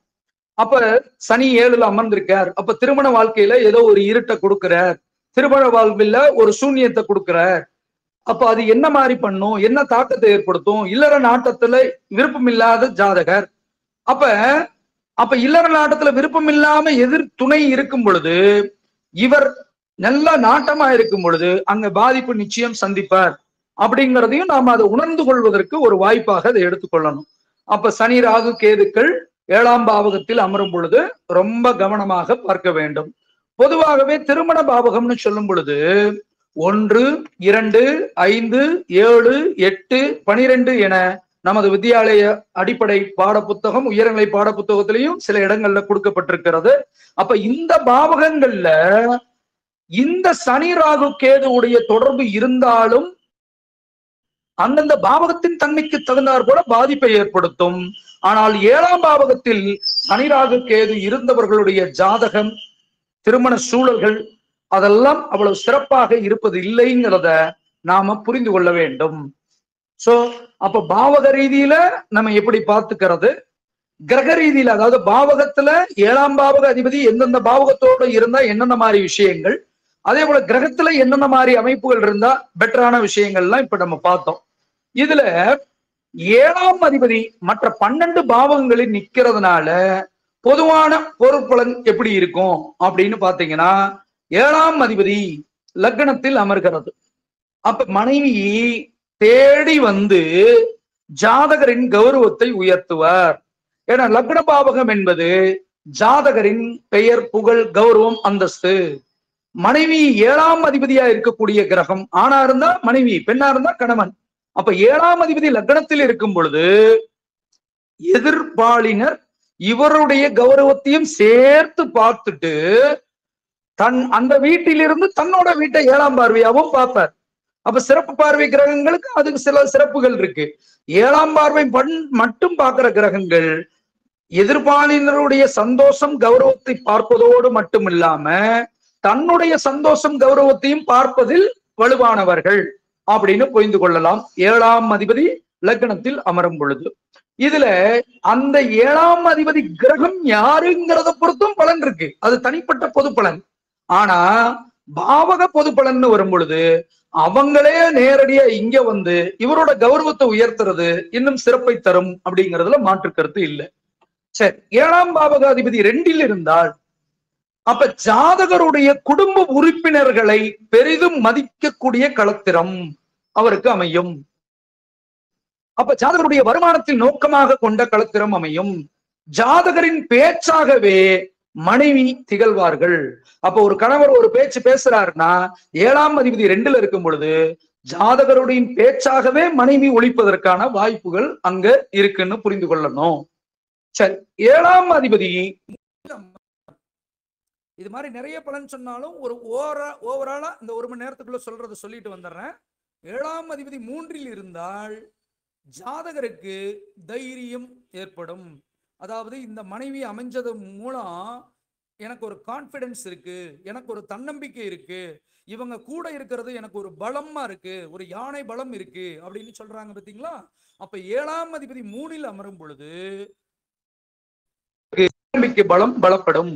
அதுவும் அந்த திசையே புத்தியே நடக்குதுன்னா, எதிர்காலத்துல திருமணத்துக்கு பின்னாடி அது வருதுன்னா அவர் வாயிலிருந்து இந்த வார்த்தை வராம இருக்காது. என் மனைவி தான் எனக்கு பலம், அவங்க இருக்கிறது எனக்கு ஒரு தெம்பு அப்படின்லாம் சொல்லுவார் அப்படின்னு புரிந்து கொள்ள வேண்டும். அடுத்தபடியா 7ஆம் அதிபதி 4ல் இருக்கும் பொழுது ஜாதகரின் அனைத்து விதமான சுகங்களுக்கும் இவருடைய களத்திரம் உதவிகரமாக இருப்பாங்க. அப்ப ஜாதகருடைய சுகத்துக்கு பெரும்பங்கு வகிப்பவர் 7ஆம் பாவகம் எதிர் துணையா இருக்கக்கூடிய நபர். அதே போல ஜாதகரின் அம்மா மேல பற்றுப்பாசம், ஜாதகரின் அம்மாவுடைய கௌரவத்தையும் சேர்த்து காப்பாற்றக்கூடிய அமைப்புள்ளவங்களாகவும் இருப்பாங்கிறத பொது பலனா நம்ம சொல்லலாம். 7ஆம் பாவக அதிபதி 5ல் அமர்ந்தால் அப்ப மகிழ்ச்சி, சந்தோஷம் ஜாதகருக்கு ஏற்படுவதற்கு இவருடைய வாழ்க்கை துணையே காரணம். இவருடைய அறிவு பெருக்கத்திற்கும் இவருடைய நுண்ணறிவின் திறன் மேம்பாட்டிற்கும் நிச்சயமா கட்டாயமா வரக்கூடிய களத்திரம் உதவிகரமா இருப்பாங்க, சேமிக்கக்கூடிய களத்திரமா இருப்பாங்க. இவருடைய பூர்வ புண்ணியத்தை நிலைநாட்டக்கூடிய களத்திரமாக இருப்பார்கள் அப்படிங்கிறத புரிந்து கொள்ளணும். 7ஆம் அதிபதி 6ல் இருந்தால் அங்கதான் பிரச்சனையே ஆரம்பிக்கிறது. ஏன்னா பாவகங்கள்ல 6, 8, 12ங்கிறது தீய பாவகங்கள். 10 கூட தொழில் இரட்டைப்படை பாவகத்துல தொழில்ன்ற ஒரு காரகத்துவம் இருக்கிறது. ஆனால் 6, 8, 12 ரொம்ப ரொம்ப கவனமா இருக்கணும். 7ஆம் அதிபதி 6ல இருந்தா திருமண வழி முயற்சிகளில், திருமண வழி பிரிவுகளில் அக்கறை செலுத்தக்கூடிய எதிர்பாலினரை பெறுவார். திருமண வாழ்க்கையில பிரிவுகளை சந்திப்பதற்கு இவருடைய துணைவியாரே காரணமாக இருப்பார், அல்லது இல்லற தர்மத்தில் ஈடுபடுவதற்கு ஒத்துழைக்காத களத்திரத்தை பெறக்கூடிய நபராக இருப்பார். இல்ல மனைவியே நோயாளியாகவோ ஜாதகரை கடனாளியாக ஆக்குவதற்காகவோ எதிர்வரும் களத்திரம் அமையும். அது ஆணாகவோ பெண்ணாகவோ மாத்தி புரிஞ்சுக்கங்க அப்படின்னு புரிந்து கொள்ளலாம். 7ஆம் அதிபதி 7ல் இருந்தால் களத்திரத்தோட தன் கௌரவத்தை தான் முதல்ல பார்ப்பாங்க. தன் கௌரவம் முன்னேற்றத்திற்கு பின்புதான் எதிர்பாலினருடைய கௌரவத்தை பார்ப்பாங்க. தனக்கு மிஞ்சியது தான தர்மம் அப்படிங்கிற அடிப்படையில தன்னுடைய கௌரவத்தை தூக்கி நிறுத்தக்கூடிய ஒரு பெண்ணாக இருந்து, அதே நேரத்தில் கணவனுடைய கௌரவத்தையும் தூக்கி நிப்பாட்டுவதற்கு உறுதுணையாக பார்வை செய்யும் விதமாக, ஆலோசனை சொல்லும் விதமாக இவர்களுடைய கௌரவத்தையும் சேர்த்து முன்னேற்றுவாங்கன்னு சொல்லலாம். அடுத்து 7ஆம் அதிபதி 8ல் இருந்தால், 8 என்பது வம்பு வழக்கு பிரச்சனை அதிகம். அப்ப வரக்கூடிய மனைவியினாலே ஜாதகருக்கு நிறைய போராட்டம் இருக்கும், நிறைய சங்கடங்கள் இருக்கும், நிறைய விவாகரத்து நடக்கிற ஜாதகங்கள்லாம் பாத்தீங்கன்னா 6, 8, அதாவது திருமண பாவகத்தை இறைவன் ஒளிச்சு வச்சிருக்க இடத்தை பாருங்க. கரணம் தப்பினால் மரணம்னு சொல்ற மாதிரி இந்த பக்கம் 6ஆம் பாவகம், இந்த பக்கம் 8ஆம் பாவகம், இந்த 2 பாவகத்துக்கு நடுவுல தான் அந்த 7ஆம் பாவகம்ன்ற களத்திரத்தை வச்சிருக்க. சோ அப்ப 7ஆம் பாவகம் என்பது எவ்வளவு நுண்ணியமான வேலைப்பாட்டோட இறைவன் அமைச்சிருக்காருன்னு புரிஞ்சுக்கணும். சோ அப்ப இந்த பக்கமும் இந்த பக்கமும் இல்லாம நடுநாயகமா 7லே இருந்தா அவ களத்திரத்தோட மாண்பு போற்றப்படும், இல்லற தர்மம் பாராட்டப்படும், அவங்களுடைய பேரு புகழ் 2 பேர்த்தோடைய பேரு புகழும் சேர்ந்து நன்மையா இருக்கும். அதே லெப்ட் சைடு 6க்கு போனா திருமண வாழ்வில் பிரிவு, 8க்கு போனா சதா சண்டை, சதா பிரச்சனை, ஒரே குடும்பமா வேணா இருப்பார், ஆனா என்ன ஆகும்னா சண்டை சச்சரவு இருந்துகிட்டே இருக்கும். அப்போ அது மாற்றவே முடியாது. இந்த 7ஆம் பாவகம் என்பது மனைவின்னு சொன்னோம்னா அந்த மனைவி கிரகம் ஜாதகரை பார்ப்பதை விட அந்த 8ல போய் அமரும் போது ஜாதகரின் குடும்பத்தாரை மெச்சுவாங்க, ஜாதகரின் குடும்பத்தார் வழி வருமானத்தை மெச்சுவாங்க. ஆனா ஜாதகருக்கு பரிசா பகை, வழக்கு, பிரச்சனை, அனுபவி அப்படின்னு சொல்லிட்டு, அனுபவி ராஜா என்ன திருமணம் பண்ணில, நீ அனுபவி, நான் இப்படித்தான் அப்படிங்கிற மாதிரி எதிர்போட்டியாளரா மாறி இவங்களுடைய பேரு புகழை கெடுக்கிறவங்களா வருவாங்க அப்படிங்கிறத புரிந்துக்கணும். 7ஆம் பாவகாதிபதி 9ல் போய் அமர்ந்தால் மனைவி பாக்கியாதிபதி, மனைவி பாக்கிய ஸ்தானத்துல உட்கார்ந்துருக்கனால பாக்கியம் செய்த மனைவியை பெறக்கூடிய நபர். அப்ப ஜாதகருக்கு அதிர்ஷ்டமே மனைவி மூலமா தான், ஜாதகருக்கு பாக்கியமே மனைவி மூலமா தான். நான் செஞ்ச பாக்கியம் இவ மனைவியா எனக்கு வாச்சிருக்கா, இவர் கணவரா எனக்கு வாச்சிருக்கார் அப்படின்னு சொல்லக்கூடிய ஒரு நிலையையும் அங்க எடுத்துட்டு போகும் அப்படிங்கிறத சொல்றேன். இப்ப நான் சொல்றதெல்லாம் மீண்டும் மீண்டும் பொது பலன். ஆனா அதுலயும் அந்த கிரகம், சேர்ந்த கிரகம், பார்க்கிற கிரகம், அந்த ஸ்தானம் பாதக ஸ்தானமா திரிசூன்யம் பெறுதா, இந்த வேறுபாடுகளை பொறுத்து அவர்களுக்குள்ள இருக்கக்கூடிய விஷயங்கள்ல முன்ன பின்ன இருக்குமே தவிர, இது பொது பலன் பார்க்கும் பொழுது 7ஆம் பாவகாதிபதி 9ல இருந்தா நிச்சயமா கட்டாயமா மனைவியினால பாக்கியம் அதிர்ஷ்டம் பெறக்கூடிய ஜாதகர் அப்படிங்கிறதுல மாற்று கருத்து இல்லை. சரி, 7ஆம் பாவகாதிபதி 10ல் இருந்தால் தொழில் பண்ணக்கூடிய மனைவி வருவாங்க, இல்ல ஜாதகரின் தொழிலுக்கு உறுதுணையா இருப்பாங்க, ஜாதகரின் தொழிலை முன்னின்று நடத்தக்கூடியவங்களா இருப்பாங்க, ஜாதகரின் தொழில் அந்தஸ்தை உயர்வடைய செய்வதில் முக்கிய கண்ணும் கருத்துமாக இருந்து செயல்படக்கூடியவங்களா இருப்பாங்க 7ஆம் அதிபதி 10ல் இருந்தார். ஆனா இது கர்மாஸ்தானமும் கூட, சில கண்ட விரயங்களும் உண்டு, ஆனா அதுக்கு நம்ம பொதுவான ஜாதகத்தை மட்டும் பார்த்தா பத்தாது. எல்லாம் அவங்க சந்திச்ச அத்தனை திசா புத்திகளையும் பார்க்கணும், எல்லா நிலைகளையும் ஆய்வு பண்ணித்தான் முடிவா வெளிப்படுத்தணும். ஆனா பொது பலன் பார்க்கும்போது சிலருக்கு பாத்தீங்கன்னா வேலை பண்ற இடத்துலயே பெண் அமையும், வேலை பண்ற இடத்துலயே அமையன்றப்ப 7 கூடையவன் 10ல இருந்தா, 6ல இருந்தாலும் சிலருக்கு உத்தியோகம் பார்க்கிற இடத்துலயே பெண் அமையும். ஆனா அது அமைஞ்சாலும் அதுல பிரிவுகளும் உண்டு. ஆனா இதுல அப்படி இல்ல, பொருள் சந்தோஷத்துக்காக வாழ்க்கை ஓடும் அப்படிங்கிறதுல மாற்று கருத்து இல்லைன்னு புரிந்து கொள்ளணும். 7ஆம் அதிபதி 11ல் இருந்தால் ஒரு பக்கம் டேஞ்சர், ஒரு பக்கம் சந்தோஷம். பொதுவாவே 7ஆம் அதிபதி 11ல இருந்தா 2வது மனைவி ஸ்தானத்துல போய் முதல் மனைவி கிரகம் போய் அமருகிற. அப்ப முதல் மனைவியே 2வது மனைவி ஸ்தானத்திலே அமரும் பொழுது அந்த 11ஆம் அதிபதி கெட்டிருந்தால் முதல் மனைவியினால ஆதாயத்தை, லாபத்தை, வெற்றியை வாழ்நாள் முழுவதும் ஜாதகர் அனுபவிப்பார்.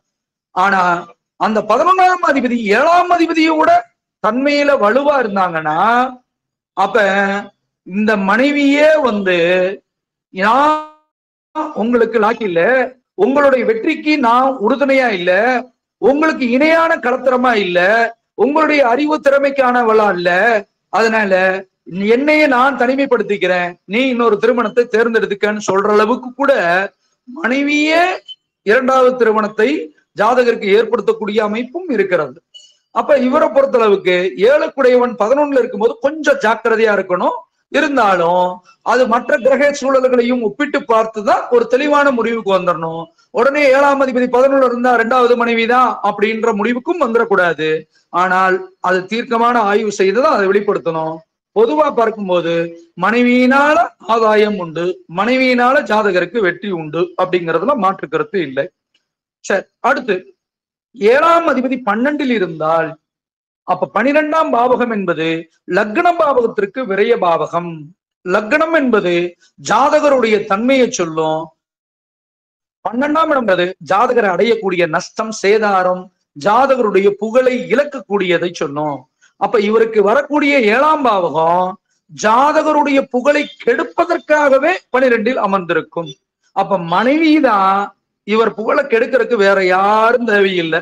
உங்க மனைவி தான், உங்க பார்ட்னர் தான், இல்ல உங்க கணவர் தான் அப்படிங்கிறத வெளிப்படைய அந்த திசா புத்தியே இயங்கினா நாம சொன்னோம்னா மிகச்சரியாக அவருடைய வாழ்க்கையில பொருந்தி போகிறதுங்கிறத மாற்றுக்கிறது இல்ல.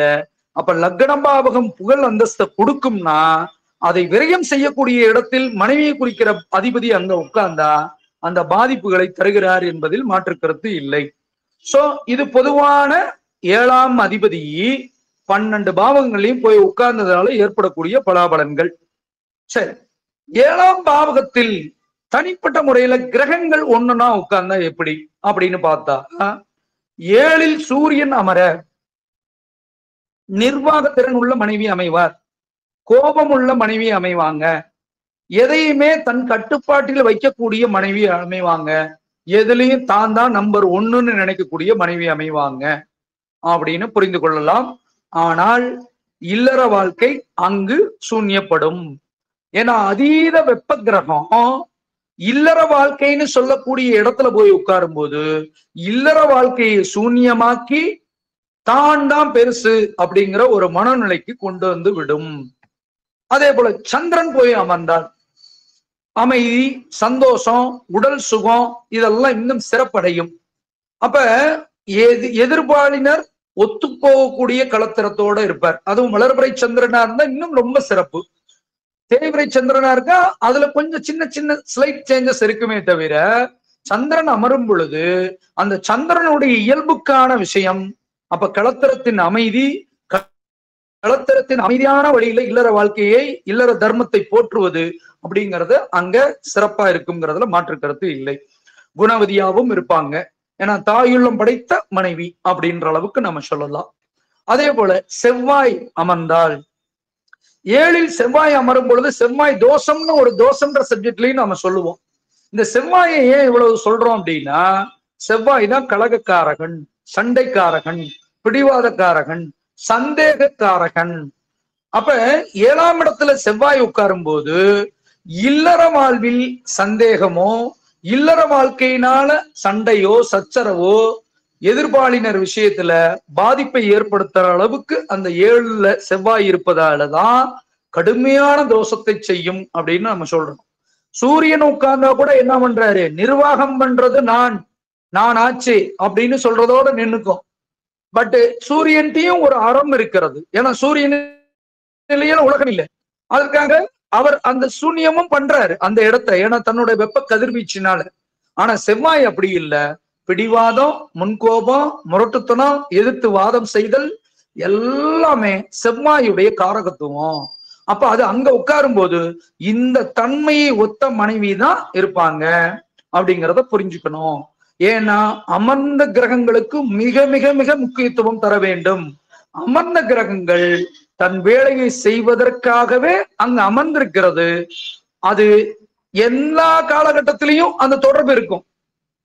மற்ற ஒரு திசை நடத்தும் போது மட்டுமல்ல, அந்த திசை நடத்துவதற்கு முன்பாகவோ பின்பாகவோ அந்த தொடர்பு அங்க இருக்கும். இப்ப மனைவி அமையற வரைக்கும் நண்பர் அப்படி இருப்பார். இவருக்கு வரக்கூடிய நண்பர் இல்ல இவர் சந்திக்கக்கூடிய பொது ஜனங்கள் எல்லாமே இவருக்கு அந்த மாதிரி பாதிப்பையோ சங்கடத்தையோ வம்பு விளக்கையோ இல்ல சந்தேக கண் கொண்டு பார்க்கறதோ இதெல்லாம் கொடுப்பாங்க அப்படின்னு புரிஞ்சுக்கிட்டா போதும். அப்ப அமர்ந்த கிரகத்தோட வேலை நிச்சயம் நடக்கும்.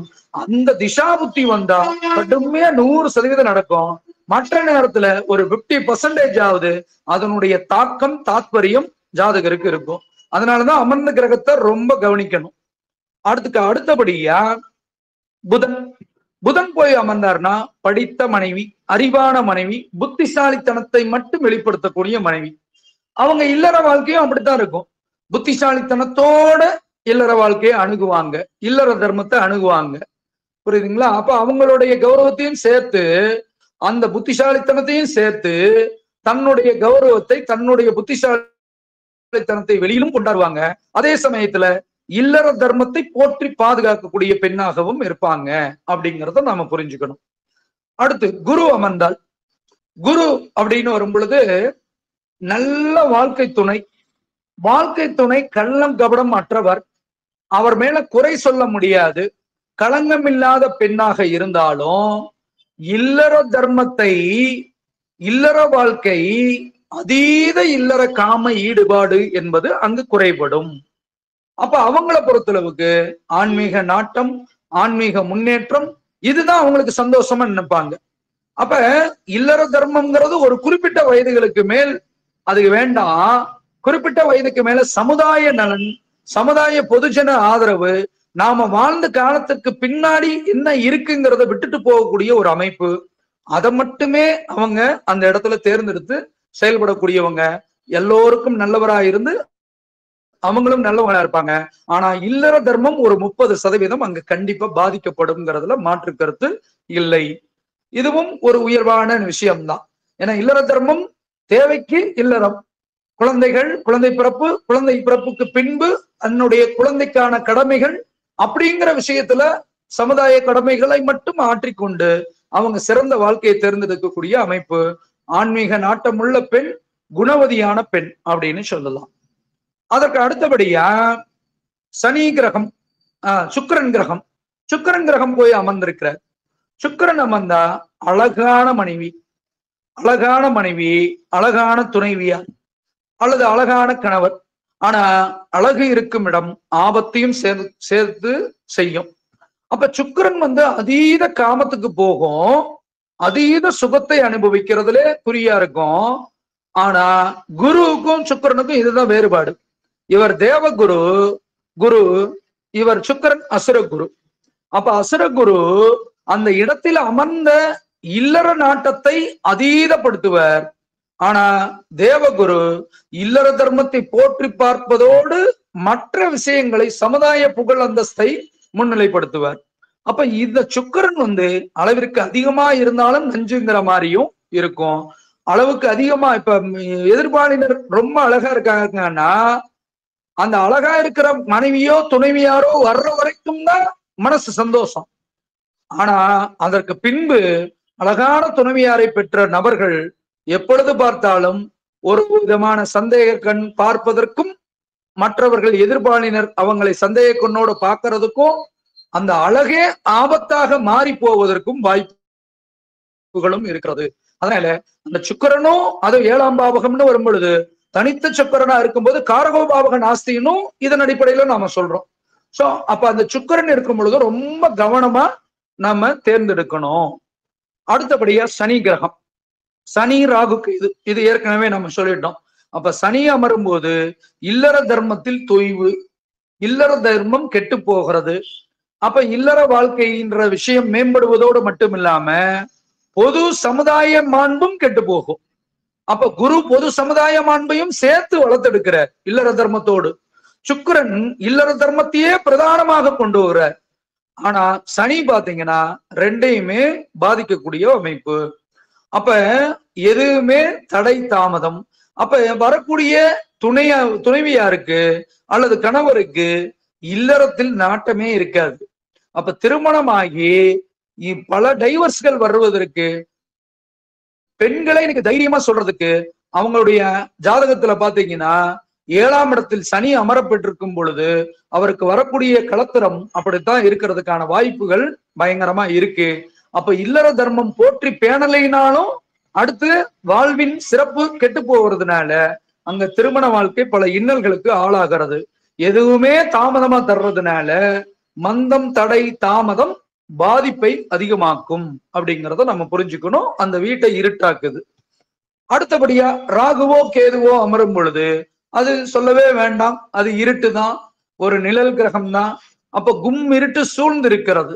அப்ப இல்லற வாழ்க்கையின் சுகபோகங்களை அனுபவிக்கக்கூடிய அமைப்புங்கிறது அங்க சற்றும் இல்லை அப்படிங்கிறத நாம புரிஞ்சுக்கணும். அப்ப நாம இதுவரைக்கும் நாம பார்த்த விஷயங்களை பொதுத்தன்மையா நம்ம பார்த்தாலும் கொஞ்சம் கூடுதல் கவனத்தோட எந்த கிரகங்கள்லாம் பார்க்கணும்னு சொன்னோம் அதை ரொம்ப கவனிக்கணும். சனி ராகு கேதுக்கு ரொம்ப ரொம்ப கவனிக்கணும். அதற்கு இணையான பொருத்தத்தை தேர்ந்தெடுக்கணும். இதெல்லாம் தனித்தனியா நம்ம டீட்டெயிலா ஒவ்வொரு ஜாதக ரீதியா ஆய்வு பண்ணும்போது தான் அதை இன்னும் தெளிவா சொல்ல முடியும். இதை பொறுத்தளவுக்கு பாவகத்தோட சூழல் என்ன சொல்லுது, பாவகத்தின் பண்புகள் என்ன சொல்லுது, கிரகத்தின் லீலைகள் எந்தெந்த மாதிரி எல்லாம் இயங்குது அப்படிங்கிறத நம்ம இந்த 7வது டாபிக் வரைக்கும் நாம பார்த்திருக்கோம் அப்படிங்கிறதையும் நான் சொல்லிக்க கடமைப்படுறேன். அடுத்தபடியா திரிகோண ரகசியம். இது 7ஆம் பாவகம் மட்டுமே காரணமா அப்படின்னா இந்த திரிகோண ரகசியத்தையும் கொஞ்சம் கூடுதலா பார்க்கணும். இந்த திரிகோண ரகசியத்துல நீங்க பார்க்க வேண்டியது பாவக ரீதியில என்ன பார்க்கணும், கிரக ரீதியில என்ன பார்க்கணும். பாவக ரீதியில பார்க்கும்போது 7ஆம் பாவகத்தை மட்டுமே உத்து பார்த்துக்கிட்டு இருந்தா அவருடைய எதிர்பாலினருடைய திருமண இல்லற வாழ்க்கை சொல்ல முடியாது. அப்ப 7ஆம் பாவக திரிகோணமாக இருக்கக்கூடிய 3, 7, 11ஆம் பாவகத்தையும் நாம் பார்க்க வேண்டும். திரிகோண பாவகங்கள் என்பது ஒன்றுடன் ஒன்று தொடர்புடைய பாவகங்கள். 3ல் ஒரு கிரகம் அமர்ந்திருந்தாலும், 7ல் ஒரு கிரகம் அமர்ந்திருந்தாலும், 11ல் ஒரு கிரகம் அமர்ந்திருந்தாலும் அந்த திருமண நிலைகளுக்கான தாக்கத்தை, ஏற்றத்தை, இறக்கத்தை அமர்ந்திருக்கிற கிரகத்தை பொறுத்து மாறுபட்டு செய்யுங்கிறதுல மாற்று கருத்து இல்ல. அப்ப திருமண பாவகம் 7 மட்டும் சுத்தமா இருக்கு சார், ஆனா இவர் திருமண வாழ்க்கையில பாதிப்பை சந்திச்சுட்டு இருக்காரு சார் அப்படின்னு பாத்தீங்கன்னா அங்க உத்து பார்க்கும்போது இந்த திரிகோண ரகசியம் விளங்கும். அப்ப 3ஆம் இடத்துல நாம சொன்ன மாதிரி சனி ராகு கேது, 11ஆம் இடத்துல சனி ராகு கேதுக்கள் இதெல்லாம் தொடர்பு இருக்கிறது. இல்ல ஆதிபத்திய ரீதியில 6ஆம் அதிபதி, 8ஆம் அதிபதி, 12ஆம் அதிபதி 3, 7, 11ஆம் பாவகத்தில் அமர்ந்து திசாபுத்திகள் நடத்தும் பொழுதும் அந்த விஷயங்களை பாதிப்பை கொடுக்கறாங்க. அப்ப நம்ம 7ஆம் பாவகத்தை மட்டும் வச்சு பார்க்கறத விட அதனுடைய திரிகோண பாவகத்தையும் ஆராய்ச்சி செய்ய வேண்டியதுங்கிறது அவசியமான ஒன்றாகிறது. சரி, இது பாவக ரீதியில ஆய்வு பண்றோம். கிரக ரீதியில ஆய்வு பண்ணும் பொழுது 7ஆம் அதிபதி யாரோ, அவர் எந்த வீட்டில் அமர்கிறாரோ அந்த வீட்டின் திரிகோண ஸ்தானம் எது, அந்த வீட்டோட அந்த திரிகோணத்துல எந்தெந்த கிரகங்கள் தொடர்புக்கு வர்றாங்க. இப்ப நாம பார்த்த மாதிரி நல்ல செய்கைகளை செய்யக்கூடிய இயல்பான பொதுவான தன்மை கொண்ட கிரகங்கள் இருக்கிறதா, இல்ல ஆதிபத்திய ரீதியில கெடுதல் தரக்கூடிய கிரகங்கள் இருக்கிறதா, இப்படிங்கிறத ஆய்வு பண்ணணும். நாம் அப்படி ஆய்வு பண்ணாலும் அப்ப இவருக்கு வரக்கூடிய மனைவியினால ஏற்படக்கூடிய தடை தாமதம், திருமணம் நடக்குமா நடக்காதா, வெறுமனே 7ஆம் பாவம் சுத்தமா இருக்கு, 7ஆம் அதிபதி ஆட்சியா இருக்கார், அதனால திருமணம் நடக்கவே இல்லையே சார், 45 வயசு ஆகுது இவருக்கு, ஏன் அப்படின்னு பாக்குறத விட அந்த 7ஆம் அதிபதியோடு திரிகோணத்தில் தொடர்பு கொள்ளக்கூடிய கிரகங்களுடைய நிலைகள் எப்படி இருக்குங்கிறத பொறுத்தும் நாம எடுத்தோம்னா பலன் மிக சரியாக சிறப்பாக வருகிறதுங்கிறதுல மாற்று கருத்து இல்லை. அதையும் நீங்க பரிசித்து பாருங்க அப்படிங்கிறத சொல்லிக்கிறேன். இது 8வது தலைப்பா இன்னைக்கு நாம சொல்ல வேண்டிய திரிகோண ரகசியம். அதற்கு அடுத்தபடியா 9வது நிலைகள்ல சொல்லும் பொழுது திசாபுத்தி ரகசியம். இதுவரைக்கும் நாம பார்த்த பொதுவான விஷயங்கள் உண்மையா ஆணித்தரமா நடக்க போது நடந்துகிட்டு இருக்கு, இல்ல இனிமேல் தான் நடக்கும் அப்படின்னு சொல்றதுக்கு தான் திசாபுத்திகள் இருக்கிறது.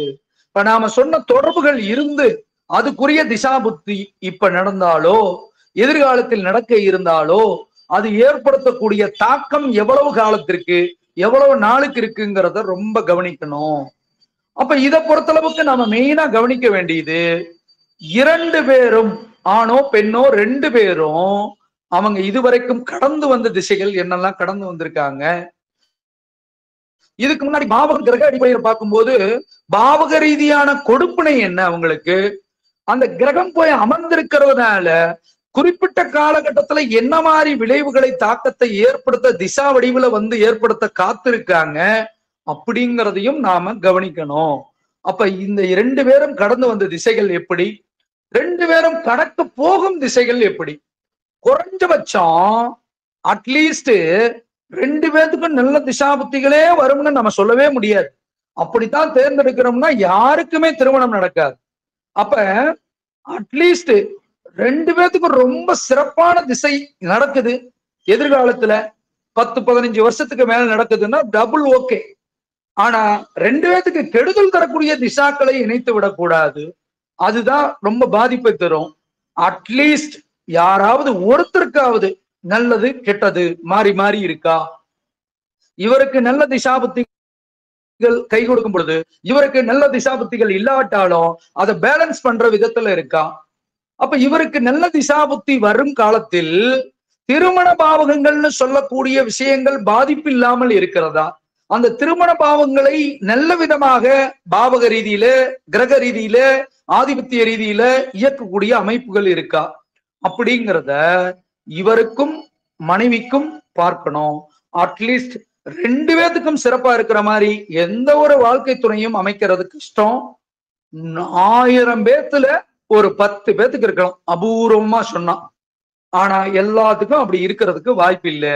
அட்லீஸ்ட் நான் சொல்ற மாதிரி ஒருத்தருக்கு நல்லது கெட்டது அப்படிங்கிறத பொறுத்தும் அதுல அவரவர் தனிப்பட்ட ஜாதகத்தில் 7ஆம் பாவக கொடுப்பினை என்ன இருக்கிறது, 7ஆம் பாவகத்தில் அமர்ந்த கிரகம் எத்தகைய தாக்கத்தை ஏற்படுத்துகிறது, அந்த தாக்கத்திற்கு நல்ல விதமோ கெட்ட விதமோ அதற்கு துணையான இணையான பெயரையாவது தேர்ந்தெடுக்கிறதுக்கு முயற்சிகள் எடுக்கணும் அப்படிங்கிறத நாம இந்த இடத்துல நல்லா புரிஞ்சுக்கணும். இதெல்லாம் நம்ம வாய்மொழியா சொல்றதை விட திசாபுத்தியில கிரக ரீதியில இண்டிவிஜுவல் உதாரண ஜாதகங்கள் பார்த்தால் மட்டுமே இது புரியும். இருந்தாலும் ஓவராலா நம்ம எல்லா வித்யாபதிகள் மாணவர்கள் பேரவை உறுப்பினர்கள் தான் நம்ம இந்த குழுவுல இருக்கிறதுனால எல்லாத்துக்கும் இது எளிதா விளங்கும்ன்றதையும் அடியன் புரிஞ்சுக்கிறேன். சோ அப்ப திசாபுத்திங்கிறது தான் பெரிய ரகசியம். அப்ப நாம இதுவரைக்கும் பார்த்ததெல்லாம் இவருக்கு இப்படியா மனைவி அமைய போகுது, இப்படியான சூழல் இருக்க போகுதுன்னு சொல்றோம். அதை கன்ஃபார்ம் பண்றதுக்கு தான் இந்த திசாபுத்திகள். அந்த கன்ஃபார்ம் பண்ற திசாபுத்திகள்ல ஒரு சிலருக்கு வாழ்நாள் பிறந்ததுல இருந்து கிட்டத்தட்ட 62 வயசு வரைக்கும் கூட நல்ல திசாபுத்தி இருக்காது. ஒரு உதாரணத்துக்கு சொல்லணும்னா தனுசு லக்னத்தில் ஒருத்தர் பிறக்கிறார், விருச்சிக ராசியா இருக்கிறார், அனுஷம் நட்சத்திரத்தில் பிறக்கிறார். அப்ப அவருக்கு ஆரம்ப திசை சனி திசையா இருக்கும். சனி திசை செல்லானது பாத்தீங்கன்னா 1 வருஷம் போயிடுச்சுன்னா 18 ஆண்டுகள் அவர் சனி திசையை மட்டுமே சந்திப்பார். அதுக்கப்புறம் 17 ஆண்டுகள் புதன் திசையை சந்திப்பார். அதற்கப்புறம் 7 வருடங்கள் கேது திசையை சந்திப்பார். அதற்கடுத்து 20 வருடங்கள் சுக்கிர திசையை சந்திப்பார். கிட்டத்தட்ட 60 வருஷத்துக்கு மேல. அப்ப இப்படி ஒரு நபர் சந்திக்கிறாருன்னா வரக்கூடிய இணை ஜாதகத்துல அட்லீஸ்ட் நல்ல பாவகங்கள் இயங்குற மாதிரி நல்ல திசை நல்ல பலன்களை கொடுக்கிற மாதிரி, ஏன்னா கெட்ட கிரகங்கள் கூட சில நேரங்களில் நல்ல பலனை கொடுக்கிற விதமா இருக்கும். அதெல்லாம் முழு ஜாதக ஆய்வத்தான் நாம பார்க்கணும்.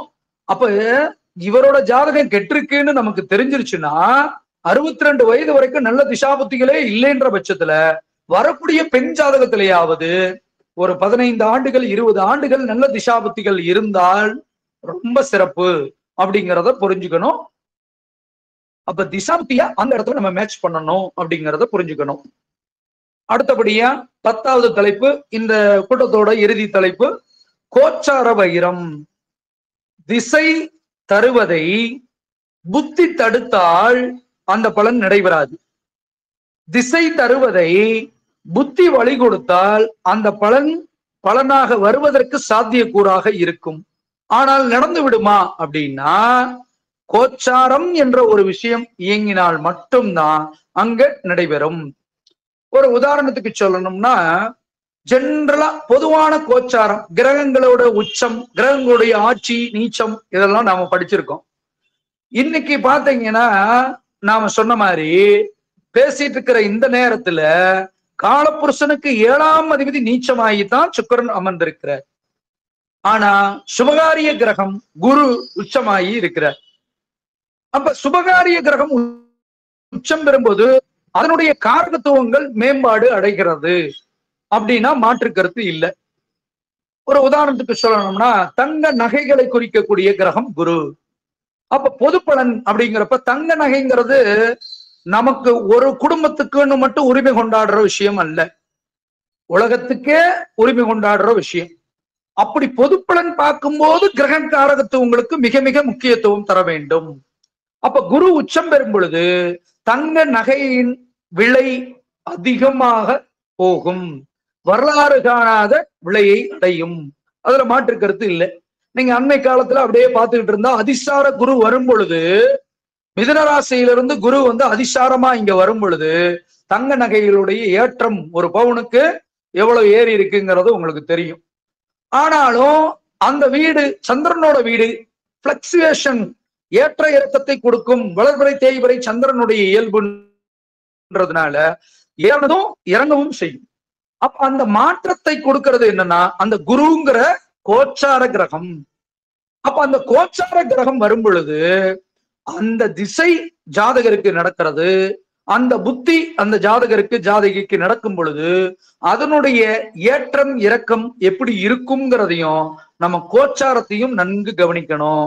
அப்ப திசாபுத்தி கிரகம் கோச்சாரத்துல நல்ல நிலையில் இருக்கிறதா, திசை நடத்தும் கிரகத்துக்கும் புத்தி நடத்தும் கிரகத்துக்கும் கோச்சார தொடர்பு எந்த விதத்தில் இருக்கிறது.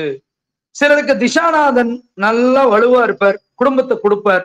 ஆனா புத்திநாதன் குடும்பத்தை தடுக்கிறவர் அல்லது 6, 8, 12க்கு சம்பந்தப்படுறவரா இருப்பார்.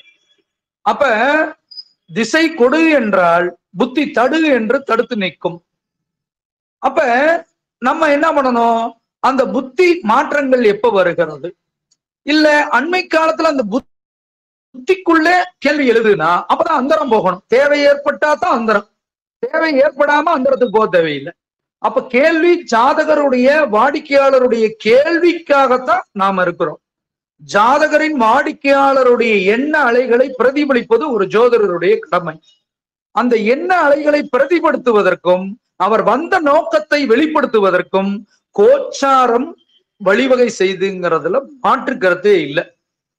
அப்ப திசை வழிவிட்டா புத்தியும் வழிவிட்டாலும் கோச்சார கிரகம், அதாவது திசைநாதனுக்கு புத்திநாதன் 6, 8 அமர்ந்திருந்தா அந்த 6, 8ல இருந்து மாறக்கூடிய காலம் வரைக்கும் அந்த சம்பவம் அங்கு நடப்பதில் தடைகளோ தாமதங்களோ அந்த ஜாதகர் சந்திச்சுட்டு இருப்பாருங்கிறதுல மாற்று கருத்து இல்லை. அப்ப திசைக்கு புத்தி வழிபடணும், புத்திக்கு கோச்சாரம் வழிபடணும். அவங்க 2 பேரும் சஷ்டாஷ்டகம் பெறக்கூடிய நிலை இருக்கக்கூடாது. இது ஒரு பாயிண்ட். அது இல்லாம திருமண பாவகங்கள்னு சொல்லக்கூடிய 1, 2, 5, 7, 8, 12ல தீய கர்மாவை தரக்கூடிய கிரகங்கள் அப்படின்னு சொல்லக்கூடிய சனி ராகு கேது கோச்சாரத்தில் சம்பந்தப்பட்டா அவங்களுக்கும் பாதிப்பு உண்டு. ஒரு உதாரணமா சொல்லணும்னா, கும்பலக்கண ஜாதகர் இப்போ திருமணம் பண்ணலாம்னு இருக்கார். அப்ப கும்பலக்கணத்துக்கு இன்னைக்கு பாத்தீங்கன்னா கோச்சார கேது 7ஆம் இடத்துல மனைவி ஸ்தானத்துல போய் அமர்ந்திருப்பது சிறப்பு இல்லை, இல்லற வாழ்வை கெடுக்கும் விதத்தில் அமர்ந்திருப்பது சிறப்பு இல்லை. அப்ப நாம இயல்பாவே கோச்சாரம் இங்க வழிவிடலன்னு நம்ம புரிஞ்சுக்கலாம். 18 ஆண்டுகளுக்கு ஒரு முறை சுற்றி வரக்கூடிய ராகு அல்லது கேது அந்த சிம்ம வீட்டுல இப்ப இன்னைக்கு வீட்டிருக்காருன்னா, அப்ப கும்பலக்கண ஜாதகருக்கு கோச்சாரம் தடையாக இருக்கிறது. திசா நல்லா இருக்கும், புத்தி நல்லா இருக்கும், திருமணம் நடக்கலையேன்னு காத்துட்டு இருப்பார். என்ன காரணம்னு பார்த்தா, இங்க கோச்சாரத்துல அங்க பாதிப்பு சந்திக்கிற மாதிரி, இல்ல திருமணத்துல தடை ஏற்படுற மாதிரி, அதையும் மீறி திருமணம் நடந்தால் அங்க பிரிவே சந்திக்கிற மாதிரி கூட அமைப்பை கொடுக்குங்கிறத புரிஞ்சுக்கணும். இது ஒரு சின்ன ஒரு உதாரணம் தான். இதே மாதிரி சனியோ ராகுவோ கேதுவோ அந்த திருமண பாவகங்கள்ல கோச்சாரங்கள்ல, அதாவது கோச்சாரம் என்பது சந்திரனை மையப்படுத்தி பார்க்கணும், அதுல மாற்று கருத்து இல்லை. ஆனால் லக்ன பாவகத்துக்கு முன்னுரிமை கொடுத்து லக்ன பாவகத்திலிருந்து திருமண பாவகங்களுக்கு பார்த்தீங்கன்னாலும் அதனுடைய பாதிப்புகளை நிச்சயம் சந்திக்கிறாங்க. சந்திரனுக்கு பார்க்கும் பொழுது ஜாதகருடைய ஜென்ம ராசிக்கு நீண்ட கால கிரகங்களா இருக்கக்கூடிய சனி ராகு கேதுக்களுடைய நிலையையும் குருவுடைய நிலையையும் வைத்துத்தான் நம்ம திருமண நிலைகளை இன்னும் தெளிவா செய்யலாம். அது மனசு ஏற்றுக்கொள்ளக்கூடிய திருமண நிலை. இது லக்னத்துக்கு பார்க்கும் பொழுது விதி சொல்லக்கூடிய திருமண நிலை. அப்ப விதி பெருசா மதி பெருசா அப்படின்னு பார்க்கும்போது, விதியை அனுபவிப்பதற்காகத்தான் சூரிய புள்ளி அமைந்து அந்த லக்னம்ங்கிற ஒரு விஷயம் ஏற்பட்டிருக்கிறது. அது வரைக்கும் பொதுவான ராசி தானே தவிர அந்த சூரிய ஒளி எந்த இடத்தில் இருக்குங்கிறத வைத்துதான் லக்னம் தீர்மானம் பண்ணுது. அப்ப லக்னத்தில் இருந்து 1, 2, 5, 7, 8, 12ஆம் பாவகங்கள்ல கிரகங்கள் தீய கிரகங்கள் அமரும் பொழுது பாதிப்பை நிச்சயம் சந்திக்கிறாங்கிறத பார்த்துக்கணும். சோ இது கோச்சார வைரம் அப்படிங்கிறத பார்க்கணும். அப்ப திசை வழிபட்டு புத்தி வழிபட்டு கோச்சாரமும் வழிபடும் போது ஒரு சம்பவம் அங்க நடக்கும், திருமண சம்பவமே அங்க நடக்கும் அப்படிங்கிறதையும் நாம புரிஞ்சுக்கலாம்.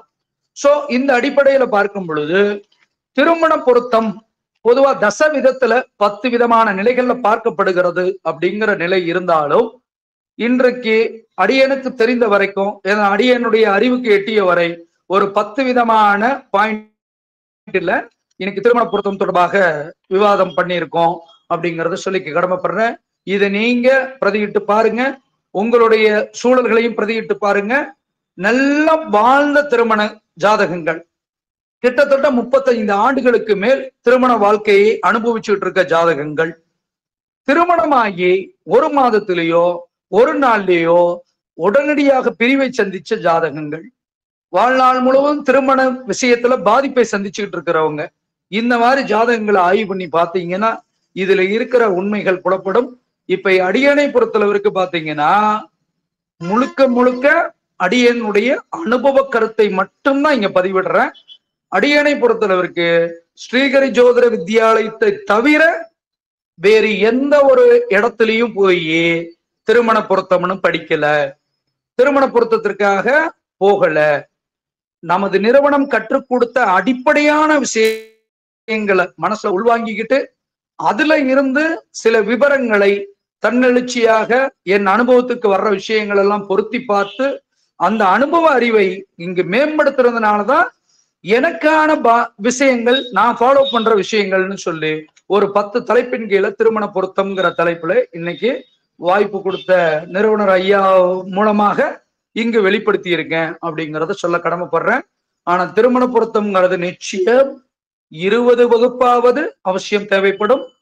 இதுக்கு ஒரு இன்ட்ரடக்ஷன் வகுப்பாக இந்த 18 ஆண்டுகள் முடிஞ்சு 19வது ஆண்டுல அடியெடுத்து வைக்கும் நேரத்துல இந்த ஒரு வாய்ப்பை கொடுத்த நிறுவனர் ஐயா அவர்களுக்கும் எனதுடைய மனமார்ந்த நன்றிகளை தெரிவித்துக் கொண்டு, அடியேன் சொல்லி இருக்கிற விஷயங்கள்ல சொற்கருத்தோ பொருட்பிழையோ எதுவும் இருந்தாலும் மன்னித்தரல வேண்டுமாறு சபையோர்கள் அனைவரையும் கேட்டுக்கொண்டு, தாங்களும் இது சம்பந்தமா ஏதாவது ஆய்வுகள் எதிர்காலத்துல பண்ணீங்கன்னா அடியனுடைய கவனத்துக்கு கொண்டு வாங்க.